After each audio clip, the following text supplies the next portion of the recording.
पुंडलिक वरदे हरिविठ्ठल श्री ज्ञानदेव तुकाराम गोपाल कृष्ण भगवान की जय।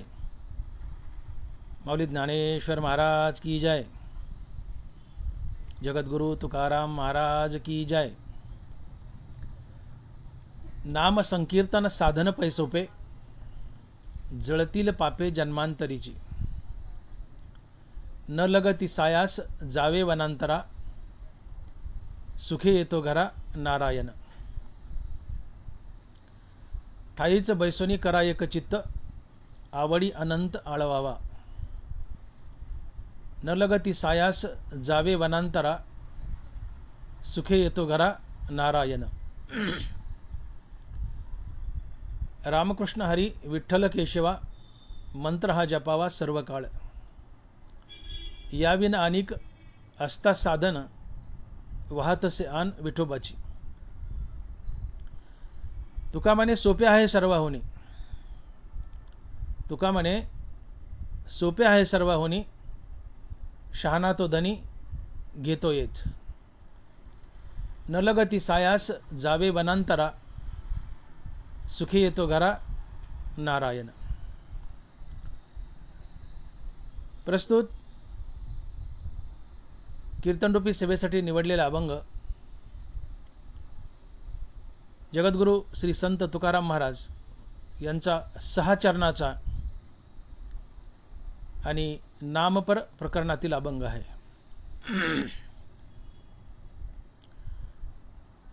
तुकोबाराय म्हणतात, नाम संकीर्तन साधन पैसोपे, जळतील पापे जन्मांतरीची। नाम संकीर्तन साधन पैसोपे। नाम संकीर्तन हे कीर्तन म्हणजे काय? तर कीर्तन या शब्दाचा अर्थ होतो मुखाने बडबड करणे, आणि नाम संकीर्तन म्हणजे मुखाने हरिनामाची बडबड करणे। कीर्तन म्हणजे बडबड करणे। आपण म्हणतो ना, एरवी माणसं काही गोंधळ घालायला लागले, आपण म्हणतो काय कीर्तन लावलं रे? बडबड करतायत माणसं, आपण म्हणतो रागा राग काय कीर्तन लावलं रे? अर्थात कीर्तन म्हणजे बडबड करणे, आणि नाम संकीर्तन म्हणजे हरिनामाची बडबड करणे। अर्थात मुखानं सातत्यानं हरिनाम घेणे हे नाम संकीर्तन असते। तसे कीर्तनाचे अनेक प्रकार आहेत। नाम संकीर्तन, गुण संकीर्तन, लीला कीर्तन, धर्म कीर्तन, हरि कीर्तन, असे कीर्तनाचे एकूण 5-6 प्रकार पडतात। ज्ञानोबांनी ज्ञानेश्वरीला धर्म कीर्तन म्हटले। किंबहुना तुमचे केले धर्म कीर्तन सिद्धी नेले, येत माझे जी उरले पायिकपण। ज्ञानोबा आपल्या श्रीगुरूला म्हणतात की हे निवृत्तीनाथा, तुमच्या कृपेने मी हे ज्ञानेश्वरी लिखाणाचं धर्म कीर्तन सिद्धीला नेलं, पूर्णत्वास नेलं। धर्म कीर्तन सिद्धी नेले याचा अर्थ ज्ञानेश्वरी हे धर्म कीर्तन आहे। अर्थात धर्मावर केलेली बडबड म्हणजे ज्ञानेश्वरी। धर्म कीर्तन सिद्धी नेले, आणि म्हणून कीर्तनाचे अनेक प्रकार आहेत। नाम संकीर्तन, लीला कीर्तन, गुण कीर्तन, धर्म कीर्तन, हरि कीर्तन। त्याच्या प्रस्तुत अभंगामध्ये तुकोबाराय नाम संकीर्तन असा शब्द प्रयोग करतात आणि लिहित आहेत की नाम संकीर्तन साधन पैसोपे। नाम संकीर्तन हे भगवत प्राप्तीचं सर्वात सोपं साधन आहे। नाम संकीर्तन हे भगवत प्राप्तीचं सर्वात सोपं साधन आहे। किती सोपं आहे? किती सोपं आहे? भगवंताचं नाम किती सोपं आहे हां. तर भगवंताचं नाम पारुष्या तोंडानं घेता येतं. भगवंताचं नाम पारुष्या तोंडानं घेता येतं. आंघोळी न लगे तोंड धुवावे. नाम गोड सर्व भावे. नाम गोड सर्व भावे. आंघोळी न लगे तोंड धुवावे. काळ वेळ नाम उच्चारिता नाही. कधी घ्या, कुठं घ्या, कसं घ्या, पारुष्य अंगाने घ्या, पारुष्या तोंडाने घ्या. हरिनाम घ्यायला काळ वेळ नाही आहे आणि पावित्र्याची गरज नाही आहे. काळ वेळ नाम उच्चारिता नाही. कोणत्याही काळात घ्या, कोणत्याही वेळेत घ्या. आपल्याकडे सुतक पडल्यावर रामराम बंद करतात भावकीतल्या लोकाला किंवा इतरांना नाही. एखादा मनुष्य अचानक तुमच्या घरी आला आणि कोणी वारलेलं आहे, सुतकात येत तुम्ही 10 दिवस, त्याला माहीत नाही तुमच्या घरी कोणी मेले म्हणून, त्यांनी रामराम केला तर तुम्ही गप्प बसता किंवा त्याला म्हणता आम्हाला सुतक पडे रामराम घाल नाही, आम्हाला सुतक पडे रामराम घाल नाही. ज्ञानोबा म्हणतात काळ वेळ नाम उच्चारिता नाही. ज्ञानोबा म्हणतात का सुतकात रामराम घालू नका, पुन्हा भावकीला रामराम घालू नका. सुतक जाऊ द्या, भावकीला रामराम घालायचं नाही. भावकीत रामराम केला, भावाभावात रामराम केला, भावाला कुठं रामराम करतात का बरं? भावाभावात जयहरी चालतो, रामकृष्ण हरी चालतं, रामराम का चालत नाही? सुतकात रामराम करू नये, भावकीत रामराम करू नये, भावाभावात रामराम करू नये. कुठं प्रमाण आढळून आले? बायकाने रामराम करू नये. बायकाचा जयहरी चालतो, जयहर महाराज ते चालते बायकाचं, पण बाईने एखाद्या रामराम केला तर काय बाया बाबा रामराम घालती, गड्यासारखा रामराम घालती बाबा. या रूढी परंपरा मोडून टाका. बाईनी रामराम म्हणावं, काय बिघडलं? देवाचं नाव आहे. तुम्हाला माहिती आहे तुकोबाराय वैकुंठाला गेले त्यावेळेस तुकोबारायांनी काय संदेश दिला? तुकोबाराय म्हणाले आम्ही जातो आमच्या गावा, आमचा राम राम घ्यावा. आम्ही जातो आमचे गावा, आमचा राम राम घ्यावा. म्हणले मी माझ्या गावी अर्थात वैकुंठाला चाललोय, माझ्याकडून एकच गोष्ट घ्या. काय घ्या? माझा शेवटचा रामराम घ्या आणि माझ्याकडून रामनामाचा मंत्र घ्या. आम्ही जातो आमचे गावा, आमचा राम राम घ्यावा. बाबांनो मी माझ्या गावाला वैकुंठाला चाललोय आणि जाताना तुम्ही माझ्याकडून एकच गोष्ट घ्या. मी ताकी गाथा लिहिली ती तर घ्याच, पण ती जेव्हा घ्यायची तेव्हा घ्या, पण सध्या माझ्याकडून एकच गोष्ट घ्या. काय? आमुचा राम राम घ्यावा. तुकोबाराय वैकुंठाला गेले, आम्हाला एकच गोष्ट सांगून गेले की तुम्ही माझ्याकडून माझा रामराम घ्या, अर्थात रामनामाचा मंत्र घ्या. हा रामनामाचा मंत्र तुम्ही सातत्यानं घोका, तुमचं कल्याण होईल, तुम्हाला मोक्ष लाभेल, तुम्हाला देव भेटेल. आम्ही जातो आमचे गावा, आमुचा राम राम घ्यावा. रामनाम सर्वात पवित्र आहे आणि सोपं आहे. कोणत्या काळात कोणत्या वेळात उच्चारता येतं, त्याला बंधन नाही आहे, पण आम्ही बंधनं घातलीत. ज्ञानोबा साक्ष देत आहेत, काळ वेळ नाम उच्चारिता नाही. कोणत्याही काळात कोणत्या वेळात आणि कधी घ्या, त्याला शुचिरभूत असण्याची गरज नाही. पारुष्या अंगानं, खरकाट्या तोंडानं, दात न घासलेल्या तोंडानं, झोपताना, बसताना, उठताना, टॉयलेट, बाथरूम, आंघोळ भंगोळ काहीही करताना त्याला काळवेळच नाही. काळवेळ नाम उच्चारिता नाही, आणि तेही पुन्हा पारुष्य अंगाने. नाम गोड सर्व भावे, आंघोळी न लगे तोंड धुवावे. झोपेतून जाग आली की पारुष्य अंगानच, पारुष्या तोंडानच म्हणायचं राम राम राम. आणि म्हणून रामनाम तो गोड आहेच, रामनाम गोड तर आहेच, पण ते पारुष्य अंगाने घेता येतं. त्याला आंघोळ भंगोळ करायची किंवा दात घासायची, तोंड धुवायची गरज नाही. आंघोळी न लगे तोंड धुवावे, कधीही कुठेही, आणि पारुष्य अंगानं पारुष्या तोंडानं घेता येतं. आणि म्हणून रामनाम सोपं आहे, आणि म्हणून नाम संकीर्तन सोपं आहे. आणि म्हणून महाराज म्हणतात की नाम संकीर्तन साधन पै सोपे. भगवंताच्या नामा इतकं सोपं काहीच नाही. त्याला काळ नाही, वेळ नाही, टाईम नाही, टेबल नाही, कुठंही कधीही कशा अवस्थेत तुम्ही रामनाम घेऊ शकता. तुम्हाला आंघोळ करायची, तोंड धुवायची गरज नाही. बाकीचं एवढं सोपं आहे का? सत्यनारायण करायचं तुम्ही पारुषांगाने करू शकता का?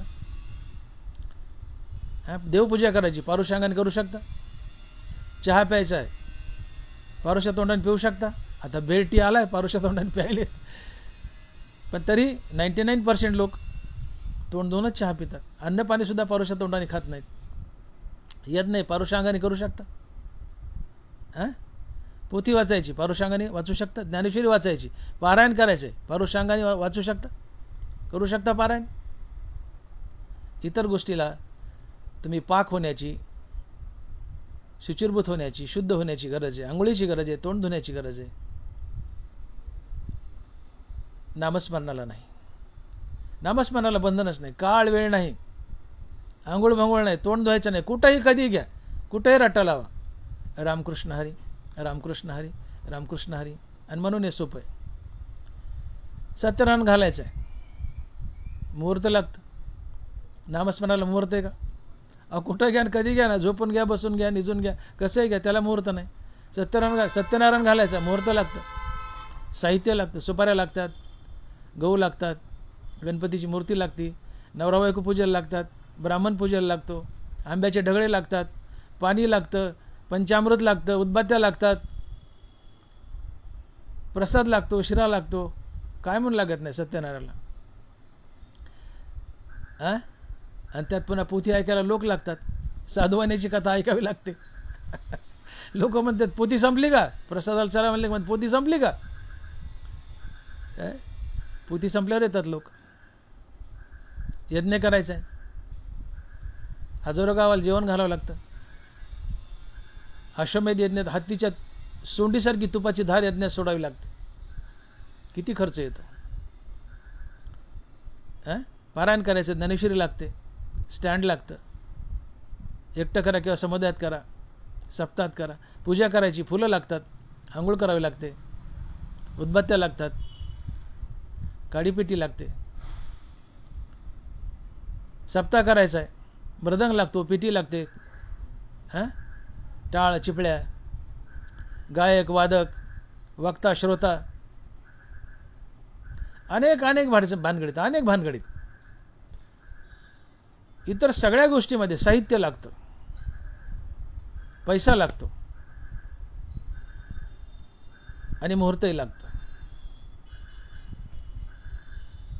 ही कुठलीच बंधनं नामस्मरणाला नाही आहे. ही कुठलीच बंधन नामस्मरणाला नाही आहे. तुम्ही कधी ऐकलंय का की पारुषांगाने पारायणाला बसलेत, पारुषांगाने पूजा केली, पारुषांगाने सत्यनारायण घातलाय, मग इथं बंधन आहे का? कोणी म्हणतं का पारुषांगाने हरिनाम का घेतो रे? पारुषा तोंडाने हरिनाम का घेतो रे म्हणतं कोणी? आणि म्हणून हरिनामाचा महिमा आहे. याला काळ नाही, वेळ नाही आणि शुद्ध होण्याची गरज नाही. कधीही कुठंही पारुषांगानं, पारुषा तोंडानं कुठंही हरिनाम घेता येतं, कुठंही घेता येतं. आणि म्हणून हे सर्वात सर्वात सोपं आहे. आणि म्हणून महाराज म्हणतात की नाम संकीर्तन साधन पै सोपे.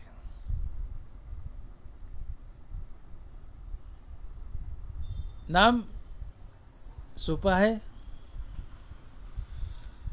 आणि नाम हे नामीपेक्षा मोठंही आहे. नाम नामीपेक्षा मोठंही आहे. नाम आणि नामी, नामी म्हणजे देव आणि नाम म्हणजे देवाचं नाव. देवाचं नाव देवापेक्षाही मोठं आहे. नाम गोड तर आहेच. नाम गोड सर्व भावे, आंघोळी न लगे तोंड धुवावे. नाम गोड आहे, कधी कुठेही पारुषांगानं घेता येतं, पण देवाचं नाव देवापेक्षाही मोठं आहे. हा नावाचा महिमा आहे. सोपं आहे आणि देवाचं नाव देवापेक्षाही मोठं आहे. लंकेवर चढाई करताना राम नामानं दगड तरले. एका दगडावर रा लिहावं, दुसऱ्या दगडावर म लिहावं, दोन्ही दगड एकत्र यायचे, चिटकायचे, सेतू तयार झाला. एकदा प्रभू रामचंद्र विचार करत बसले की माझ्या नावाने दगड तरतात, मी तरी एखादा दगड सोडून पाहतो म्हणले. भगवान प्रभू रामचंद्र समुद्राच्या किनाऱ्यावर एकटेच बसले, चोरून गेले, एकटेच बसले. मोठा दगड घेतला असा हातात आणि समुद्रात सोडला. ते डुबुक बुडाला. देव घाबरले, इकडे तिकडे बघितलं, आपल्याला कोणी पाहिलं का, माझ्या हातात ते दगड बुडालाय. आपण पळताना जर पडलो तर उठल्यानंतर कुठं लागलं हे पाहत नाहीत, किती लागलं हे पाहत नाहीत. मी पडलोय हे कोणी पाहिलंय का मी पडलो हे कोणी पाहिलंय का हे आधी आपण बघतो, है ना. लहानपणी तसं देवानं दगड सोडलाय आणि आधी इकडे तिकडे पाहिलंय, मी दगड सोडलाय, बुडालाय, मला कोणी पाहिलंय का का देव आहे. देवाच्या हाताने, देवाच्या नामाने दगड तरतात, पण देवाच्या हाताने दगड बुडतात. देवाला थोडं अपमानास्पद वाटलं. पण नेमकं दगड बुडायला आणि मारुतीला तिथं हजर व्हायला एकच झालं. रामचंद्र म्हणतात, तर मारुती तू कधी आला? म्हणले, देवा दगड बुडाला तेव्हाच आलो दगड बुडाला तेव्हाच आलो. म्हणले, मारुती काय रे, माझ्या नावाने दगड तरतात आणि माझ्या हातून दगड बुडतो, काय भानगड रे म्हणले. मारुतीरायाने फार गोड उत्तर दिले. म्हणले, देवा भगवंता, ज्याला तुम्ही सोडलंय तो तरेल कसा? दगडाला तुम्ही सोडलंय, ज्याला देवानी सोडलंय तो तरेल कसा? तो बुडेलच. आणि म्हणून दगड बुडाला. देवाने ज्याला सोडलंय तो बुडतोच, देवाने ज्याला धरलंय तो तरतो. तात्पर्य, देवाचं नाव देवाच्या नावापेक्षाही मोठं आहे. देवाच्या नावानं सेतू बांधताना दगड तरली, पण देवाच्या हातानं बुडाली. यातला विनोदाचा भाग सोडून द्या. तात्पर्य, देवाचं नाव देवापेक्षाही मोठं आहे. देवाचं नाव गोड आहे आणि देवाचं नाव सोपं आहे. इतर साधनं फार अवघड आहेत, देवाचं नाव सोपं आहे. बाकीची जी साधनं आहेत, पूजेची, भक्तीची, भगवत प्राप्तीची, त्यात आटापीट आहे. अनेक प्रकारचे साहित्य लागतात, साधनं लागतात, वस्तू लागतात, हे गोळा कर, ते गोळा कर, पैसे लागतात, माणसं लागतात, अनेक गोष्टी लागतात. आपण पाहिलं, पूजा, सत्यनारायण, पारायण, अनेक गोष्टी लागतात, शुचिर्भूत व्हावं लागतं. पण नामच अशी गोष्ट आहे की शुचिर्भूत होण्याची गरज नाही आहे, साधनाची गरज नाही आहे, काही साधन लागत नाही, पैसा लागत नाही, आंघोळीची गरज नाही, तोंड धुण्याची गरज नाही, कशाची गरज नाही. जागेत तेव्हा उठायचं किंवा उठल्यानंतर जागे झाल्यावर बिना आंघोळीचं पारुष्या तोंडाने राम राम म्हणत उठायचं, राम राम म्हणत पलंगाच्या खाली उतरायचं, बाथरूमला जायचं. नाम घ्यायला काळवेळ लागत नाही, आंघोळ लागत नाही, तोंड धुण्याची गरज नाही. इतकं नाम सोपं आहे, इतकं नाम सोपं आहे. आणि म्हणून तुकोबाराय अभंगाच्या पहिल्या चरणात म्हणतात की नाम संकीर्तन साधन पै सोपे, जळतील पापे जन्मांतरीचे.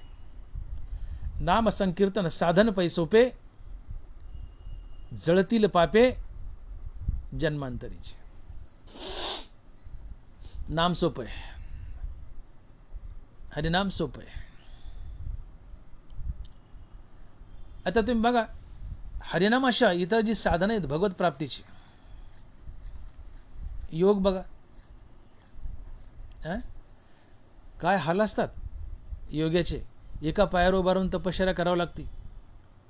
एका पायावर उभं राहायचं, हात वर करायचे, मिठी मारायची, हाताची मिठी मारायची. ओम नमः शिवाय, ओम नमो ब्रह्मये नमः, ओम नमो विष्णुये नमः. ज्या देवाला आळवायचं आहे त्याचा तुम्ही धावा करता एका पायावर उभा राहून. वारा नाही, ऊन नाही, पाणी नाही, पाऊस नाही, भूक नाही, तहान नाही, शरीराचा आटापिटा करावा लागतो तपामध्ये देवाला प्राप्त करण्यासाठी. त्याच्यामुळे योग महाकठीण आहे.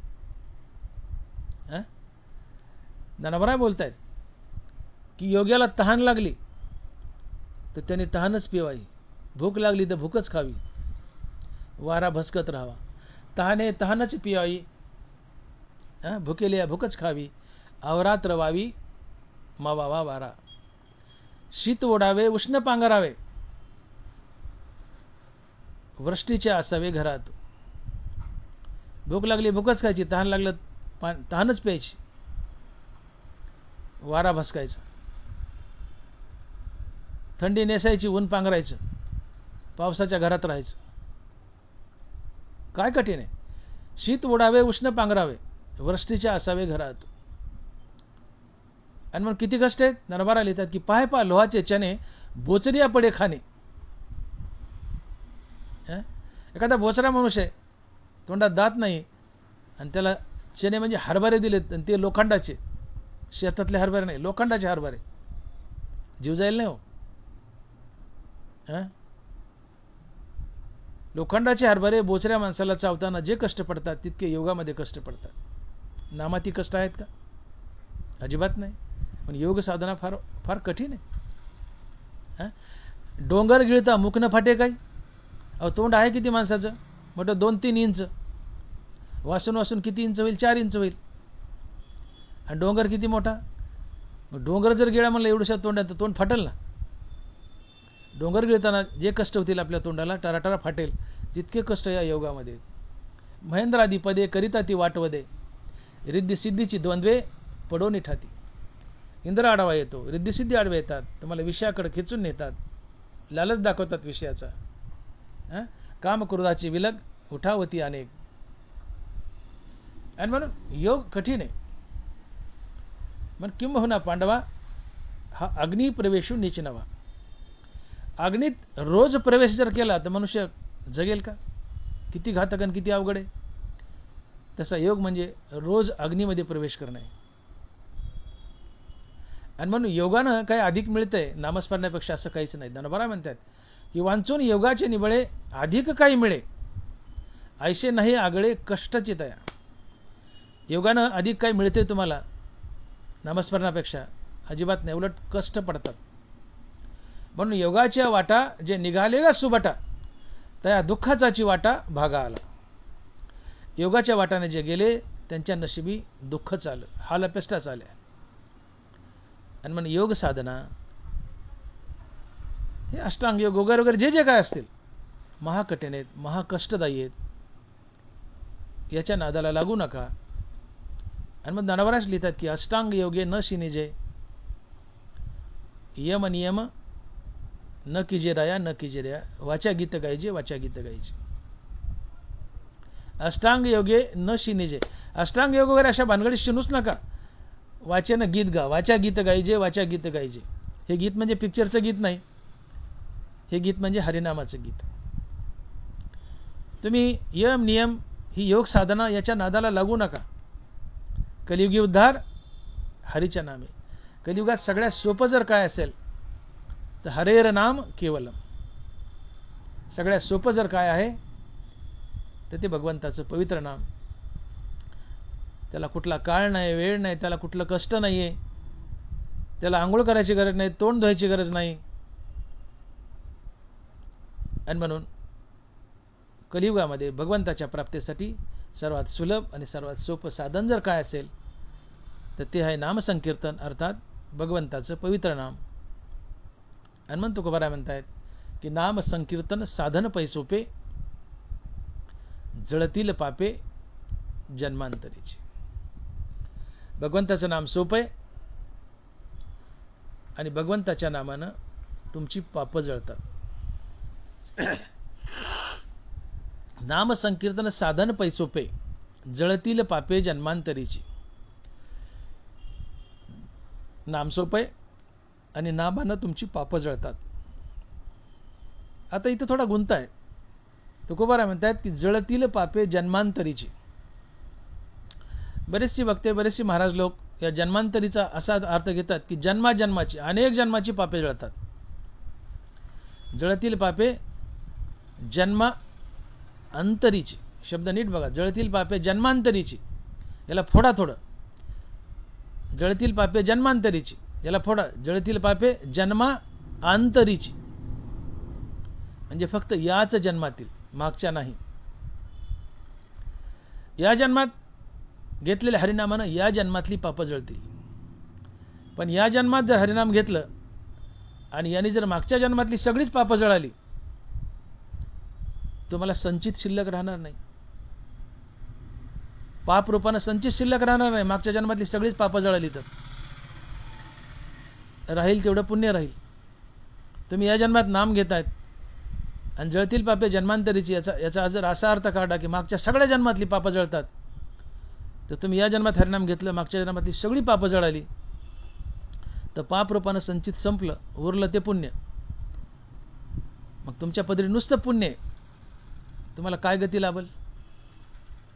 तुम्हाला कुठं पाठव त्या यमराजाने किंवा देवानी? नाथ महाराज एका ओळीतून बोलतायत की सुकृत दुष्कृत समान समी, तेची पावी जे मनुष्यभूमी, जे पडे विषमी ते स्वर्गग्रामी का नरकी. उभी नीट आहे का?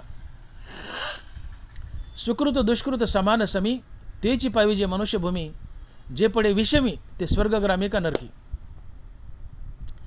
ज्यावेळेस मनुष्याच्या पदरी खूप पुण्य आणि थोडं पाप आहे, तो स्वर्गाला जातो. मनुष्याच्या पदरी खूप पाप आहे आणि उगं थोडं पुण्य आहे, तो नरकाला जातो. मनुष्याच्या पदरी पाप पुण्य समान आहे, तो पुन्हा मनुष्य होतो. आणि मनुष्याच्या पदरी पाप पुण्य शिल्लक नाही, तो मुक्त होतो. सुकृत दुष्कृत समान समी, तेची पावी जे मनुष्यभूमी, जे पडे विषमी ते स्वर्गग्रामी का नरकी. स्वर्गाला जायला पाप पुण्य विषम पाहिजे, नरकाला जायला पाप पुण्य विषम पाहिजे. मनुष्य स्वर्गाला गेला म्हणजे त्याच्या पदरी फक्त पुण्यच आहे, अजिबात पाप नाही, असं होऊच शकत नाही.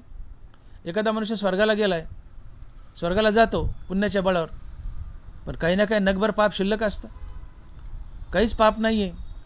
तर त्या पुण्याची पावटी सरे, सवेची इंद्रपणाची बुटी उतरे आणि येऊ लागती माघारी मृत्यूलोकात येतो पुन्हा किडामुंगी बनतो. कशाच्या बळावर येतो? तो स्वर्गात गेलाय ना, पुण्याच्या बळावर स्वर्गात गेलाय, पण मृत्यूलोकात येऊन पडला आणि किडामुंगी झालाय, पुन्हा 84 लक्ष योनीमध्ये अडकलाय. त्याला खाली कुणी आणलं किडामुंगी करायला नरकाला? काही ना काही नगभर पाप आहेच ना, ते पाप त्याला घेऊन आलं. आणि म्हणून प्रभू रामचंद्र एकदा वनात बसले होते, भया लक्ष्मण आणि गुरु विश्वामित्रासोबत. दुपारची वेळ एका झाडाखाली बसले, तेवढ्यात विश्वामित्र हसले. प्रभू रामचंद्र म्हणाले, गुरुवरे का हसले? तर विश्वामित्र म्हणाले, वत्सराम, तू चाललेला मुंगळा पाहिलास का? एका मुंगळ्याच्या पाठीवर दुसरा मुंगळा बसलाय, आणि तो वरचा मुंगळा जो आहे तो गेल्या जन्मातील इंद्र आहे. वरचा मुंगळा जो आहे तो गेल्या जन्मातील इंद्र आहे. याला म्हणायचं येऊ लागती माघारे मृत्यूलोक, येऊ लागती माघारे मृत्यूलोका. इंद्र स्वर्गात असताना बसायला ऐरावत लागत होतं, त्याची वृत्ती बदलली नाही. मृत्यूलोकात आला तरी वृत्ती तीच आहे. वृत्ती अशी मन धरिती, मना अशी क्रिया करीती, आणि मेल्याही वरिती देहो, वरुणी वरिती देही. वृत्ती अशी मन धरती, मना अशी क्रिया करीती, आणि केल्या अशी वरिती मरोनी देही. मनुष्य मेला तर त्याची वृत्ती पालटत नाही, ती वृत्ती घेऊन पुन्हा पुन्हा दुसऱ्या जन्मात तो फिरत असतो. वृत्ती अशी मन धरती, मना अशी क्रिया करीती, केली अशी वरिती मरोनी देही. मनुष्य इथून स्वर्गाला गेलाय, त्याच वृत्तीने जातो, वृत्ती बदलत नाही. आणि इंद्राचा पुन्हा इथं मुंगळा झालाय तरी वृत्ती तीच आहे. वृत्ती बदलते, पण अखंड हरिनामानं, शुद्ध शाकाहारानं आणि सज्जनाच्या संगतीनं. आपला तो विषय नाही आज, विषयांतर होईल. वृत्ती बदलते, पण कशाने? ज्ञानोबा बोलतात, एरवी तरी पाही स्वभाव वृद्धीचे ठाई, आहारा वाचुनी नाही बळी आहे तो. वृत्ती बदलायची, रजतम वृत्ती घालून सात्विक करायची, बलवान साधन आहार आहे म्हटलं. आपला विषय नाही तो, स्पर्श करून पुढे जाऊ. वृत्ती बदलते कशाने? शुद्ध सात्विक आहार, सज्जनाची संगती, मुखात नित्य नाम. वृत्ती बदलते. पण या तीन गोष्टी जीवनात नसतील तर तुमची वृत्ती कधीच बदलत नाही. तुम्ही त्याच वृत्तीने जन्मता, त्याच वृत्तीने मरता. बीज मोडे झाड होय, झाड मोडे बीजीची समाय, असे कल्पकुडी जाय परी जाती न नशे. ज्वारीचा दाना, ज्वारीचं ताट, ज्वारीचं कणीस, पुन्हा खाली पडला दाना, पुन्हा ताट, पुन्हा कणीस. ज्वारीला ज्वारीच लागणार. बीज मोडे झाड होय, झाड मोडे बीजीची समाय, असे कल्पकुडी जाय परी जाती न नशे. बीजाची जात बदलत नाही, कितीदा लावा. वृत्ती बदलत नाही, कितीदा जन्म घ्या. बदलते, पण हरिनामानं बदलते. मग त्याची ती वृत्ती स्वर्गातली ऐरावत बसायला लागत होतं इंद्राला, खाली आला, ती वृत्ती बदलली नाही, त्याला बसायला मुंगळा का होत नाही.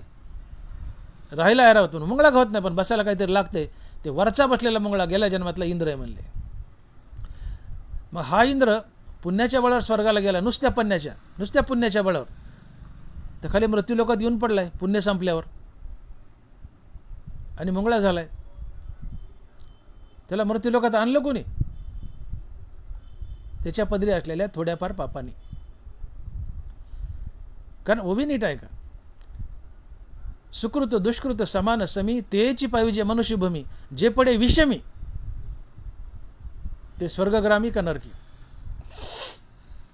पाप पुण्य सारखं आहे, पुन्हा मनुष्य व्हाल, पण पाप पुण्य विषम आहे. शब्द नाथमाराचा आहे. जे पडे विषमी, पाप पुण्य समान आहे, मनुष्य झालात, पण पाप पुण्य विषम आहे. विषम म्हणजे सारखं नाही. खूप पुण्य आहे, उगं थोडं पाप आहे, स्वर्गाला गेले. खूप पाप आहे, उगं थोडं पुण्य आहे, नरकाला गेले. ही विषमता आहे. दोन्ही लागतात तेव्हा विषम होतं. एकावर विषम कसं होईल? जे पडे विषमी ते स्वर्गग्रामी का नरकी. आणि मग पाप पुण्य आहे, दोन्ही लागतात, पण विषमता आहे. खूप पुण्य नगभर पाप आहे, स्वर्गाला गेला. खूप पाप आहे, उगं थोडं पुण्य आहे, नरकाला गेला. पण जर तुम्ही जळतील पापे जन्मांतरीची याचा अर्थ असा काढला की या जन्मात घेतलेल्या हरिनामानं मागच्या सगळ्या अनंत जन्मातले पाप जळत असतील, तर पापरूपानं संचित संपलं, पदरी फक्त पुण्य राहिलं. मग या पुण्याच्या बळावर ठीक आहे तुम्ही स्वर्गाला गेले, पण पुण्य भोगून संपल्या मृत्यू लोकात तुम्ही कुणाच्या जीवावर येणार? मृत्यू लोकात येऊन किडामुंगी म्हणाला पाप पाहिजे ना. तुम्हाला मृत्यू लोकात कोण आणेल मग पाप नसेल तर? याचाच अर्थ जळतील पापे जन्मांतरीची याचा अर्थ होतो की या जन्मातली. तुम्ही हरिनाम घेतल्यानं तुमची या जन्मातली पापं जळतात, मागच्या नाही. मागची पापं जळाली तर तुम्ही पाप शून्य व्हाल, पदरी फक्त पुण्यच राहील आणि पापरूपानं संचित संपेल. आणि नुसत्या पुण्याच्या बळावर स्वर्गात गेले तर मृत्यू लोकात आणण्यासाठी पाप नसेल, तुम्हाला आणील कोण? तुमच्या पदरी असलेलं पाप घेऊन येतं, तुम्हाला किडामुंगी करतं. आणि म्हणून जळतील पापे जन्मांतरीची याचा स्पष्ट अर्थ होतो की या जन्मातील पाप जळतं. आणि म्हणून महाराज म्हणतात की नाम संकीर्तन साधन पैसोपे जळतील पापे जन्मांतरीची.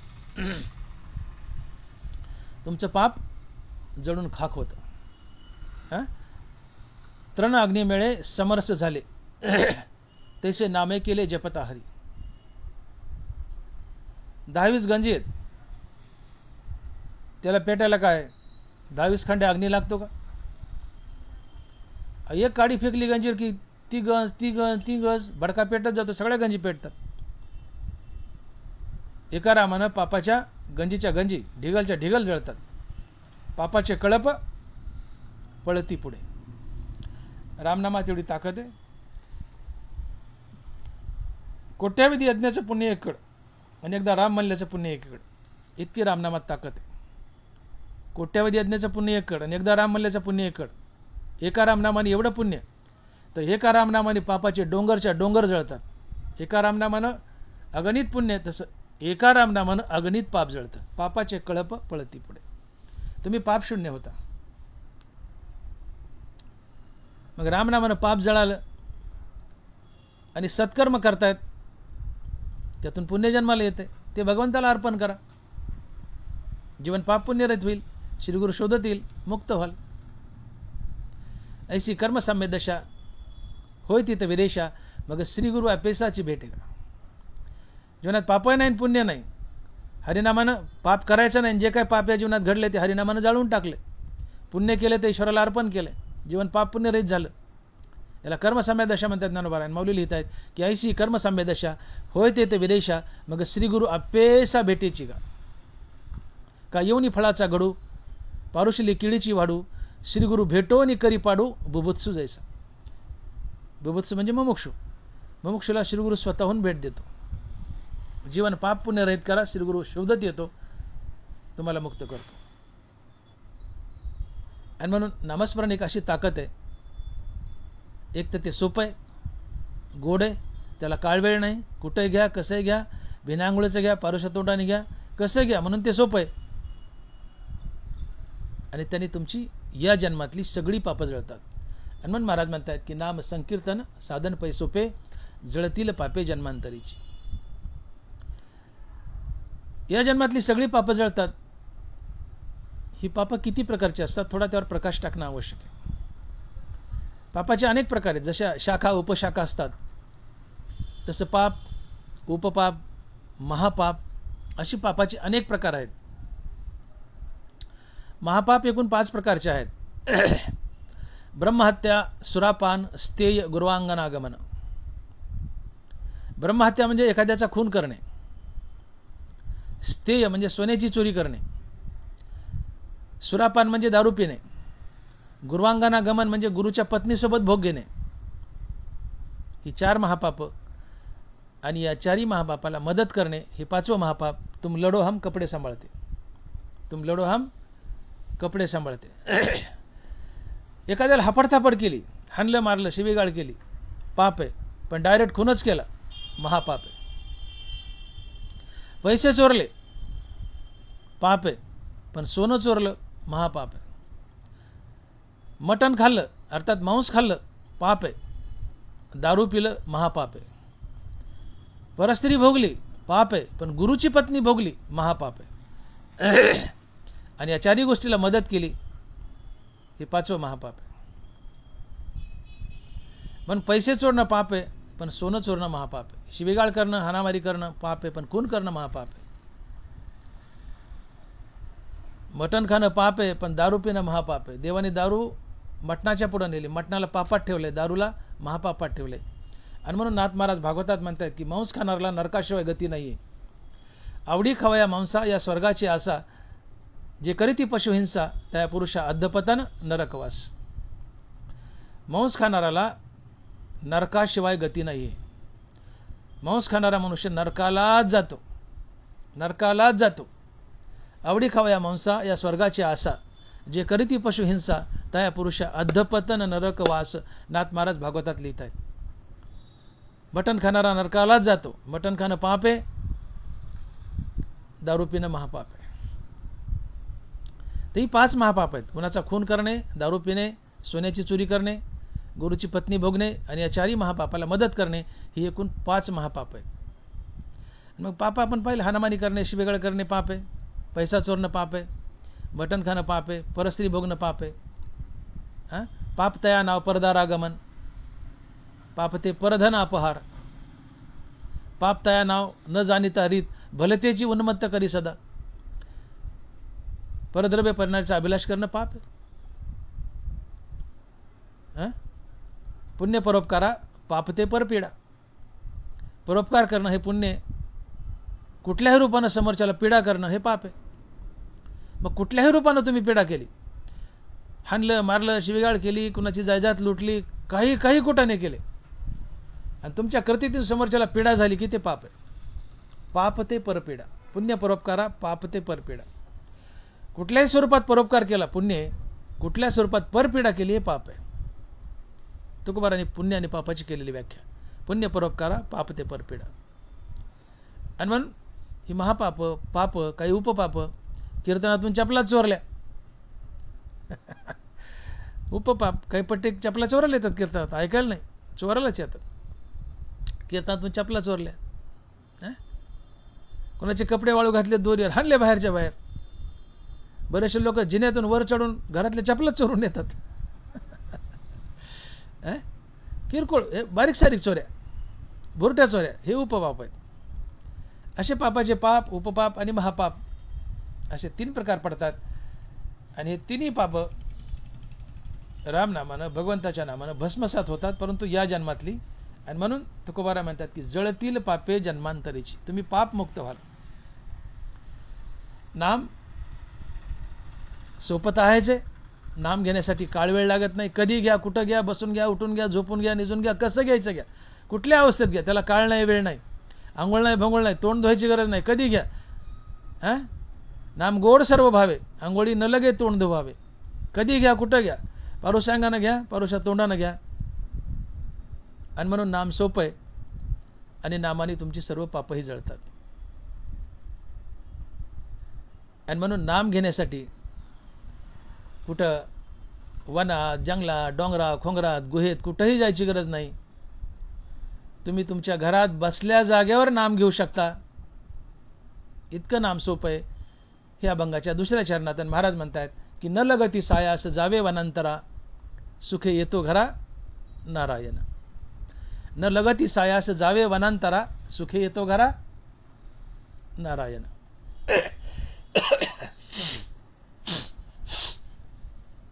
नाम सोपं आहे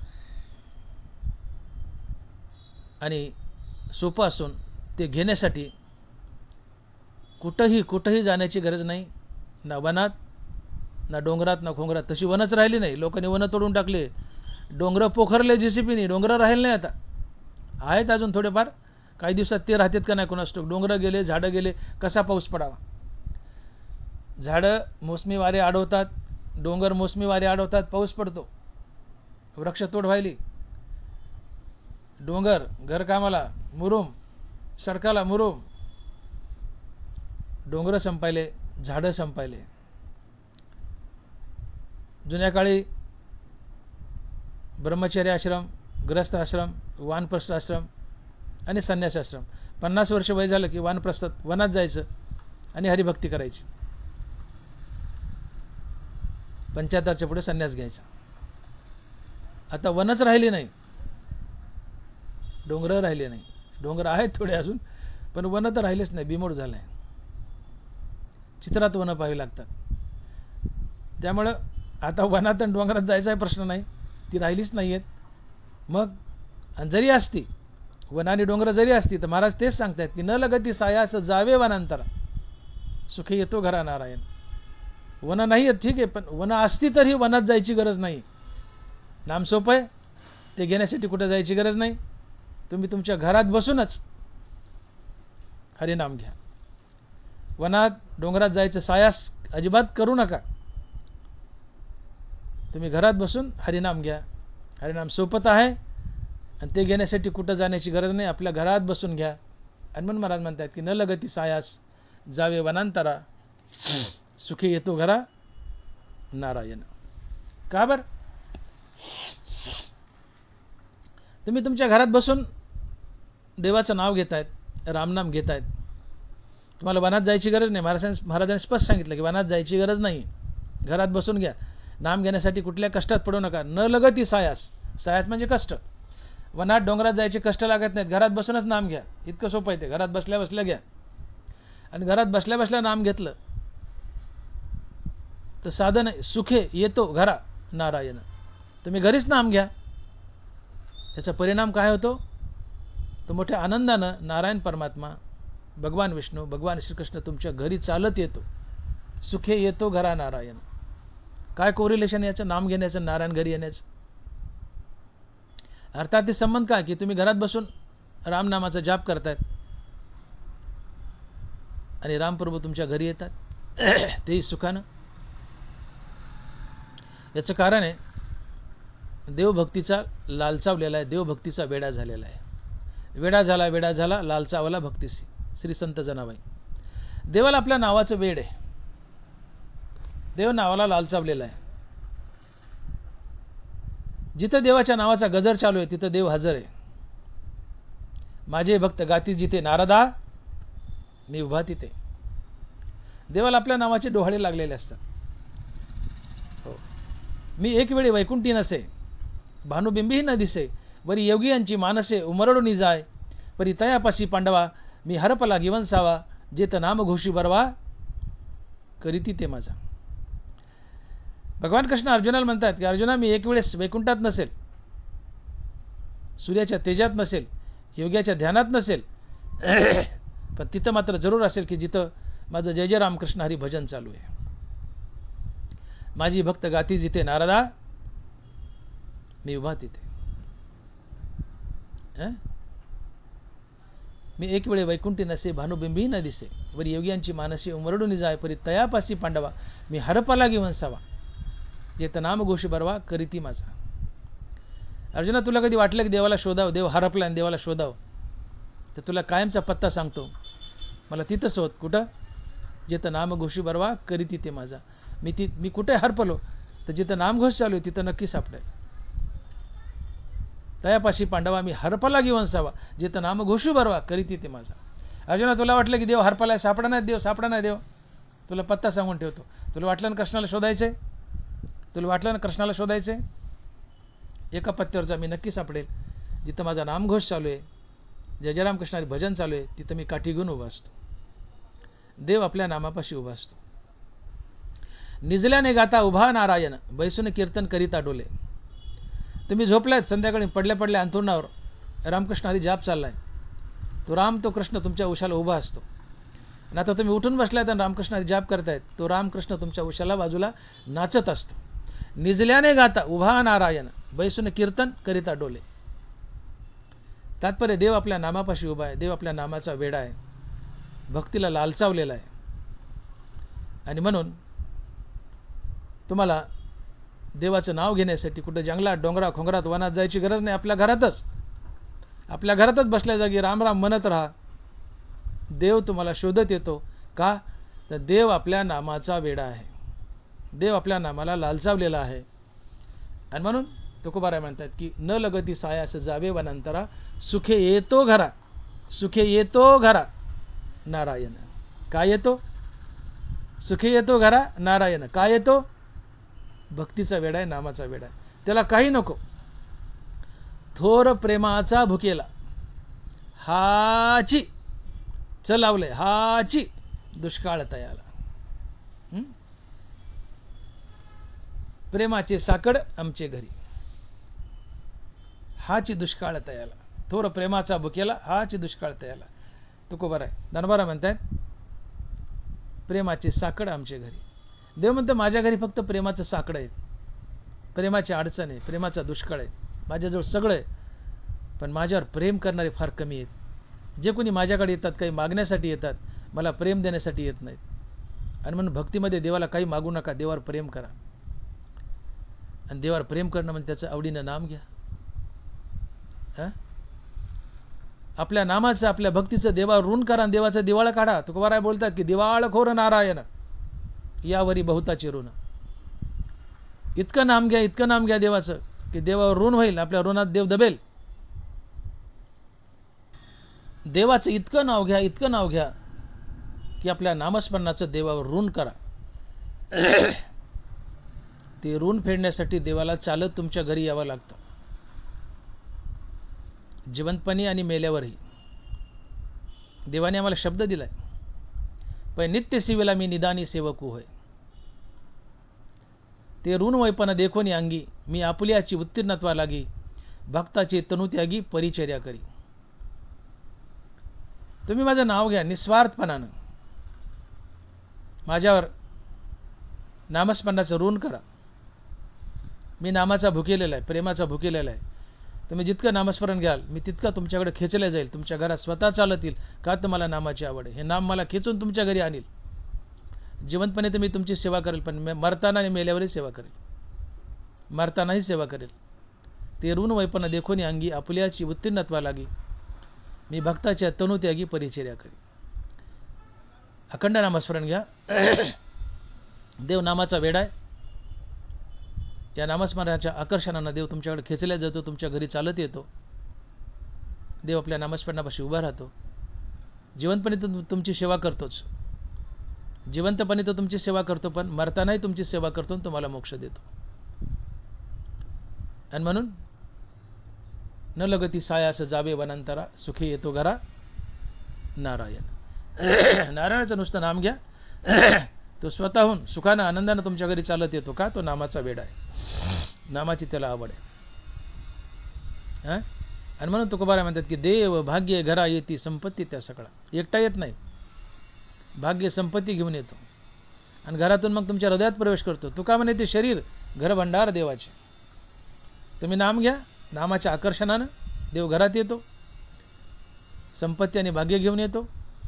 घरातून तुमच्या हृदयात प्रवेश करतो, तुमच्या हृदयात राहतो. तुका म्हणे चित्त करारे निर्मळ येऊनी गोपाळ राहे तेथे. नुसता घरात नाही, घरातून चित्तात हृदयात शिरतो आणि हृदयात कायमचा निवास करतो. आणि म्हणून देवाचं नाम सोपं आहे. देवाचं नाम घेण्यासाठी वनात जंगलात डोंगरात कुठं जायची गरज नाही. आपल्या घरातच घ्या. घरात बसून नाम घेतलं काय फायदा आहे? या नामाच्या आकर्षणानं देव स्वतःहून तुमच्या घरी चालत येतो, तुमच्या घरात, पुढे तुमच्या हृदयातही वास करतो. पण हे नामस्मरण कसं असावं हे तुकोबाराय अभंगाच्या 3ऱ्या चरणात सांगतायत आणि महाराज लिहित आहेत की ठाईच बसवणी करा एक चित्त आवडी अनंत आळवावा. ठाईच बैसोनी करा एक चित्त आवडी अनंत आळवावा. तुम्ही तुमच्या घरात ठाई बसूनच देवाचं नाव घ्या, पण बघा घ्यायचं म्हणून घेऊ नका, आवसा पुन्हाला घेऊ नका. एकीकडे कोणाला तरी गप्पा मारता आणि एकीकडे राम म्हणताय असं करू नका.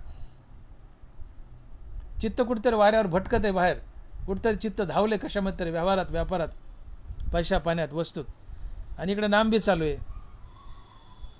अशाने देव सुखानं चालत तुमच्या घरी येत नाही. नाम घ्या, देव तुमच्या घरी चालत येईल, पण ते नाम कसं असावं. तुकोबाराय म्हणतात ठाईच बैसोनी करा एक चित्त आवडी अनंत आळवावा. देव तेव्हाच तुमच्या घरी चालत येईल, तुमच्या नामस्मरणाला भुलून. कधी तुम्ही एक चित्त करून नामस्मरण घेतलं आणि आवडीने त्याला आळवलं तर. उगा घ्यायचं म्हणून घ्यायचं, मजा म्हणून घ्यायचं. टी व्ही चालू आहे, टी व्ही बघायचा, टी व्ही बघत बघत वाती वळत वळत उगा राम वळली एक वात दिली टाकून, तिकडं टी व्हीवर शॉर्ट बघायचा पिक्चरचा, राम डोळे पिक्चरमध्ये गुंतलेत, एखाद्या वेळेस दाटूमटी मन रामात गुंतलंय. अशा नामस्मरणानं मी तुमच्या घरी येणार नाही. मी तुमच्या घरी जरूर येईल.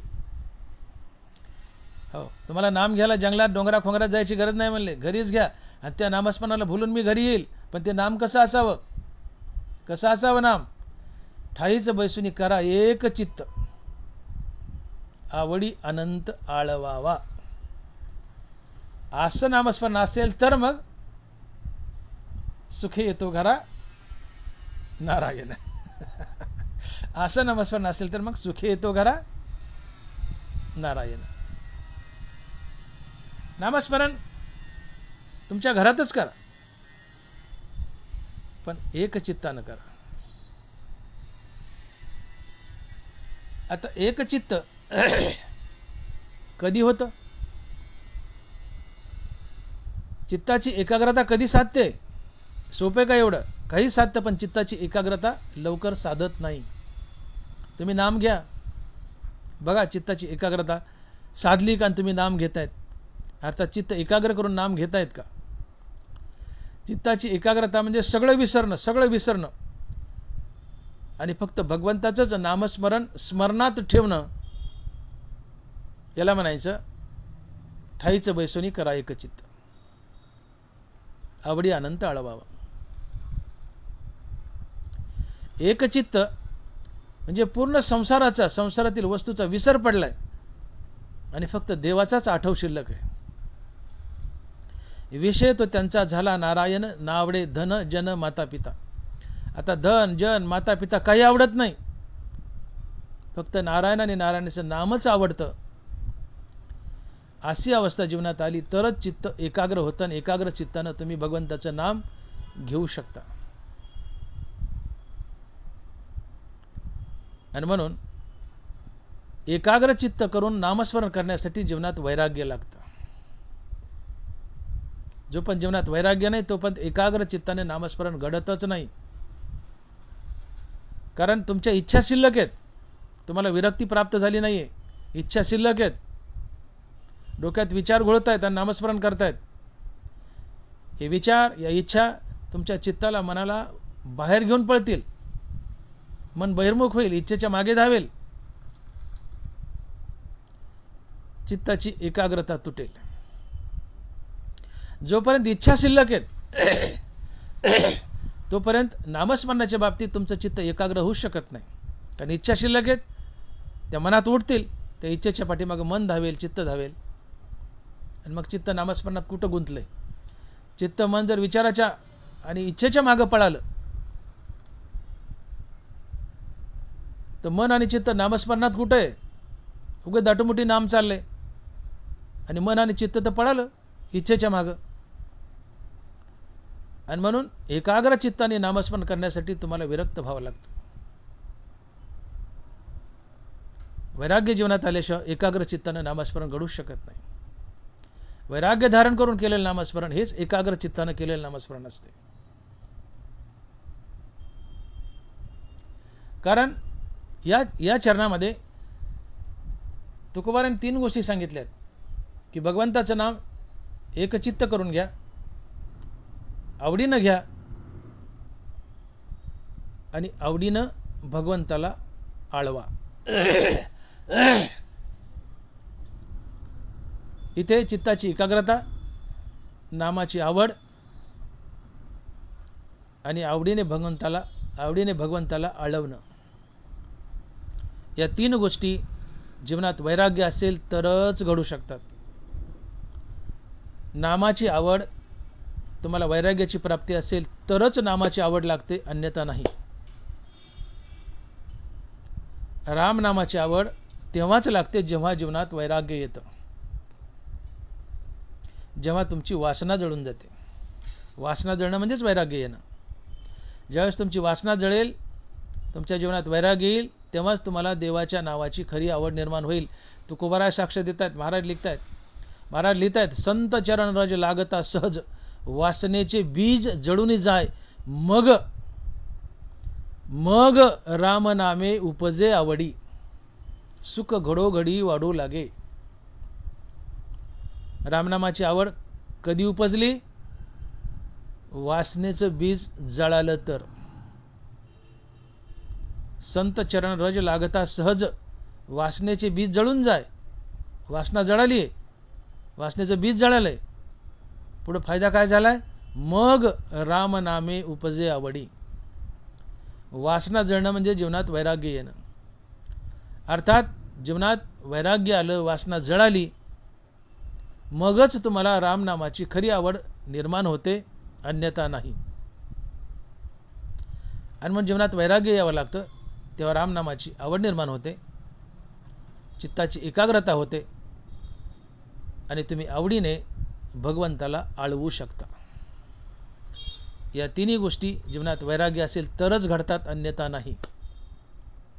पुन्हा एकदा सांगतो, वासनेचं बीज जळालं, अर्थात वासना जळाली म्हणजे जीवनात वैराग्य आलं. वासना जळाली, जीवनात वैराग्य आलं तर आणि तरच रामनामाची खरी आवड निर्माण होते. आवडीनं तुम्ही भगवंताला आळवता आणि चित्त एक करून भगवंताचं नामस्मरण करता, अन्यथा नाही.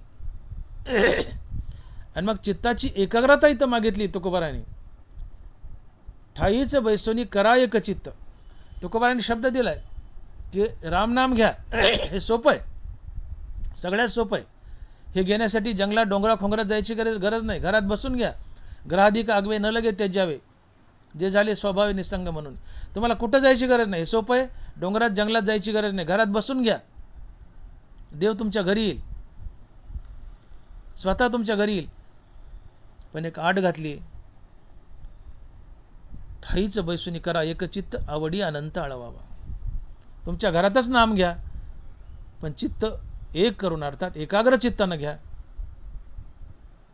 आवडीनं घ्या आणि आवडीने भगवंताला आळवा. आणि या 3 गोष्टी, चित्ताची एकाग्रता करून नामस्मरण करणे, हरिनामाची खरी आवड निर्माण होणे आणि आवडीने भगवंताला आळवणं, या 3 गोष्टी जीवनात वैराग्य असेल तर आणि तरच घडू शकतात, अन्यथा नाही. आणि मग जीवनात वैराग्य आलं म्हणजे इच्छा निघून गेल्या, तुम्ही निरीच्छ झाले. आता इच्छाच राहिल्या नाही. नावडे धन जन माता पिता, विषय तो त्यांचा झाला नारायण. एक नारायणाशिवाय काही आवडत नाही. आता भगवंताच्या नामाशिवाय कशाची आवड शिल्लक न राहणे हे वैराग्य आहे. मग कशाचीच आवड शिल्लक नाही, सगळ्या इच्छा मेल्या, तुम्ही निरीच्छ झाले. मग निरीच्छ झाल्यानंतर तुमचं मन बाहेर धावण्याचा सवालच येतो कुठं. इच्छा जिवंत आहेत म्हणून इच्छा मनाला घेऊन बाहेर पडतात, तुमची एकाग्रता मोडते. पण आता इच्छाच नाही, तुम्ही निरीच्छ झालेत. निरीच्छ झाल्यावर तुमच्या मनाला बाहेर घेऊन जाण्यासाठी इच्छा नाही आहेत. तुमच्या चित्ताची एकाग्रता साधेल. आणि हे कधी घडतं? निरीच्छ होणं म्हणजे विरक्ती येणं. तुमच्या इच्छा मेल्या, तुम्ही निरीच्छ झाले म्हणजे विरक्त झाले. जीवनात वैराग्य आलं, आणि वैराग्य आलं म्हणजे निरीच्छ झाले. इच्छा नाही आहेत, इच्छा नाही तर मनाला बाहेर घेऊन कोण जाईल? आता मन हृदयाच्या डोहात बुडून राहील, चित्ताची एकाग्रता साधेल, आणि एकाग्र चित्तानं तुम्ही भगवंताचं नाम घ्याल. अर्थात वैराग्य जीवनात असेल तरच चित्ताची एकाग्रता साधेल, आणि एकाग्र चित्तानं तुम्ही भगवंताचं नाम घ्याल. आणि असं वैराग्य धारण करून भगवंताचं घेतलेलं नाम म्हणजे भगवंताचं आवडीने घेतलेलं नाम आहे. वैराग्य धारण करून घेतलेलं नाम म्हणजे भगवंताचं आवडीनं घेतलेलं नाम.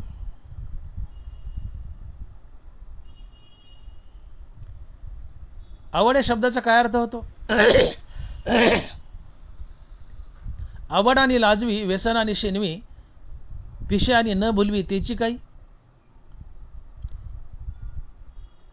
तुम्हाला वेड लागले आणि भुरळ पडली नाही, त्याला वेड कसं म्हणावं? व्यसन केलंय आणि शिन गेला नाही, त्याला व्यसन कसं म्हणावं? आवड आहे तिथं लाज आहे, त्याला आवड कसं म्हणावं? जिथं आवड आहे तिथं लाज नसते, आणि ज्याची लाज नसते त्याच्यावर तुमचं नितांत प्रेम असतं. घरामध्ये बेसिनवर तुम्ही दाढी करतायत, उघडेत नुसत्या चड्डीवर, आणि दाढी करतायत. घरात मुलगी पत्नी तुमच्या आजूबाजूला फिरत असतात घरातली कामं करत, पण मुलगी आहे, तरुण मुलगी आहे, पत्नी तर असू द्या पण तरुण मुलगी आहे, तुम्ही बेसिनवर उघड्या अंगानं दाढी करतायत. तुम्हाला लाज वाटत नाही त्या मुलीपुढं? उघड्या अंगानं दाढी करता. पण तेवढ्यात मुलीची एखादी क्लासमेट मैत्रीण आली आणि मुलीला आपली हाक मारली आणि तुमच्या कानावर पडली, तुम्ही काय म्हणता? अरे बाळ जरा टावेल घे रे पटकन. मुलगी टावेल आणून देते, तुम्ही गुंडाळता आणि मग त्या मुलीच्या मैत्रिणीला बोलता. का बरं? आपल्या मुलीपुढे चड्डीवर उभं राहता आणि तिची मैत्रीण आली की टावेल गुंडाळता. का? आपल्या मुलीबद्दल आवड आहे, जिथं आवड आहे तिथं लाज नसते, आणि मुलीच्या मैत्रिणीची आवड नसते, असली तरी नगभर असते, थोडी असते. आणि जिथं आवड कमी आहे किंवा आवडच नाही तिथं लाज असते, जिथं आवड आहे तिथं लाज नसते. आवडी आणि लाजवी, आवड आणि लाज, मग ती आवडच कसली? मुलगी आहे, तिची आवड आहे, तिच्यावर नितांत प्रेम आहे, तिथं लाजच नसते, लाजच नसते. ज्याच्याबद्दल आवड आहे त्याच्यापुढे लाज नसते, आणि त्याच्यावर तुम्ही जीवापाड प्रेम करत असता. आणि म्हणून भगवंताची आवड असेल तर भगवंतापुढे लाज नसते, आणि भगवंतावर तुम्ही जीवापाड प्रेम करता, भगवंतासाठी जगता. बाकी काही आवडत नाही, फक्त भगवंत आवडतो, आणि हे वैराग्य असते, आणि ही आवड असते. आवड म्हणजे चक्क वैराग्यच, दुसरं काही नाही. आवडीने भावे हरिनाम घेसी, तुझी चिंता त्यासी आहे. या अभंगात नाथ महाराज सरळ सांगतात की आवड म्हणजे वैराग्य. आवड आणि भाव जवळजवळ एकच आहे, पण डबल शब्द वापरला, आवडीने भावे. श्री संत मुक्ताबाई म्हणतात की शुद्ध ज्याचा भाव झाला दुरी नाही देव त्याला.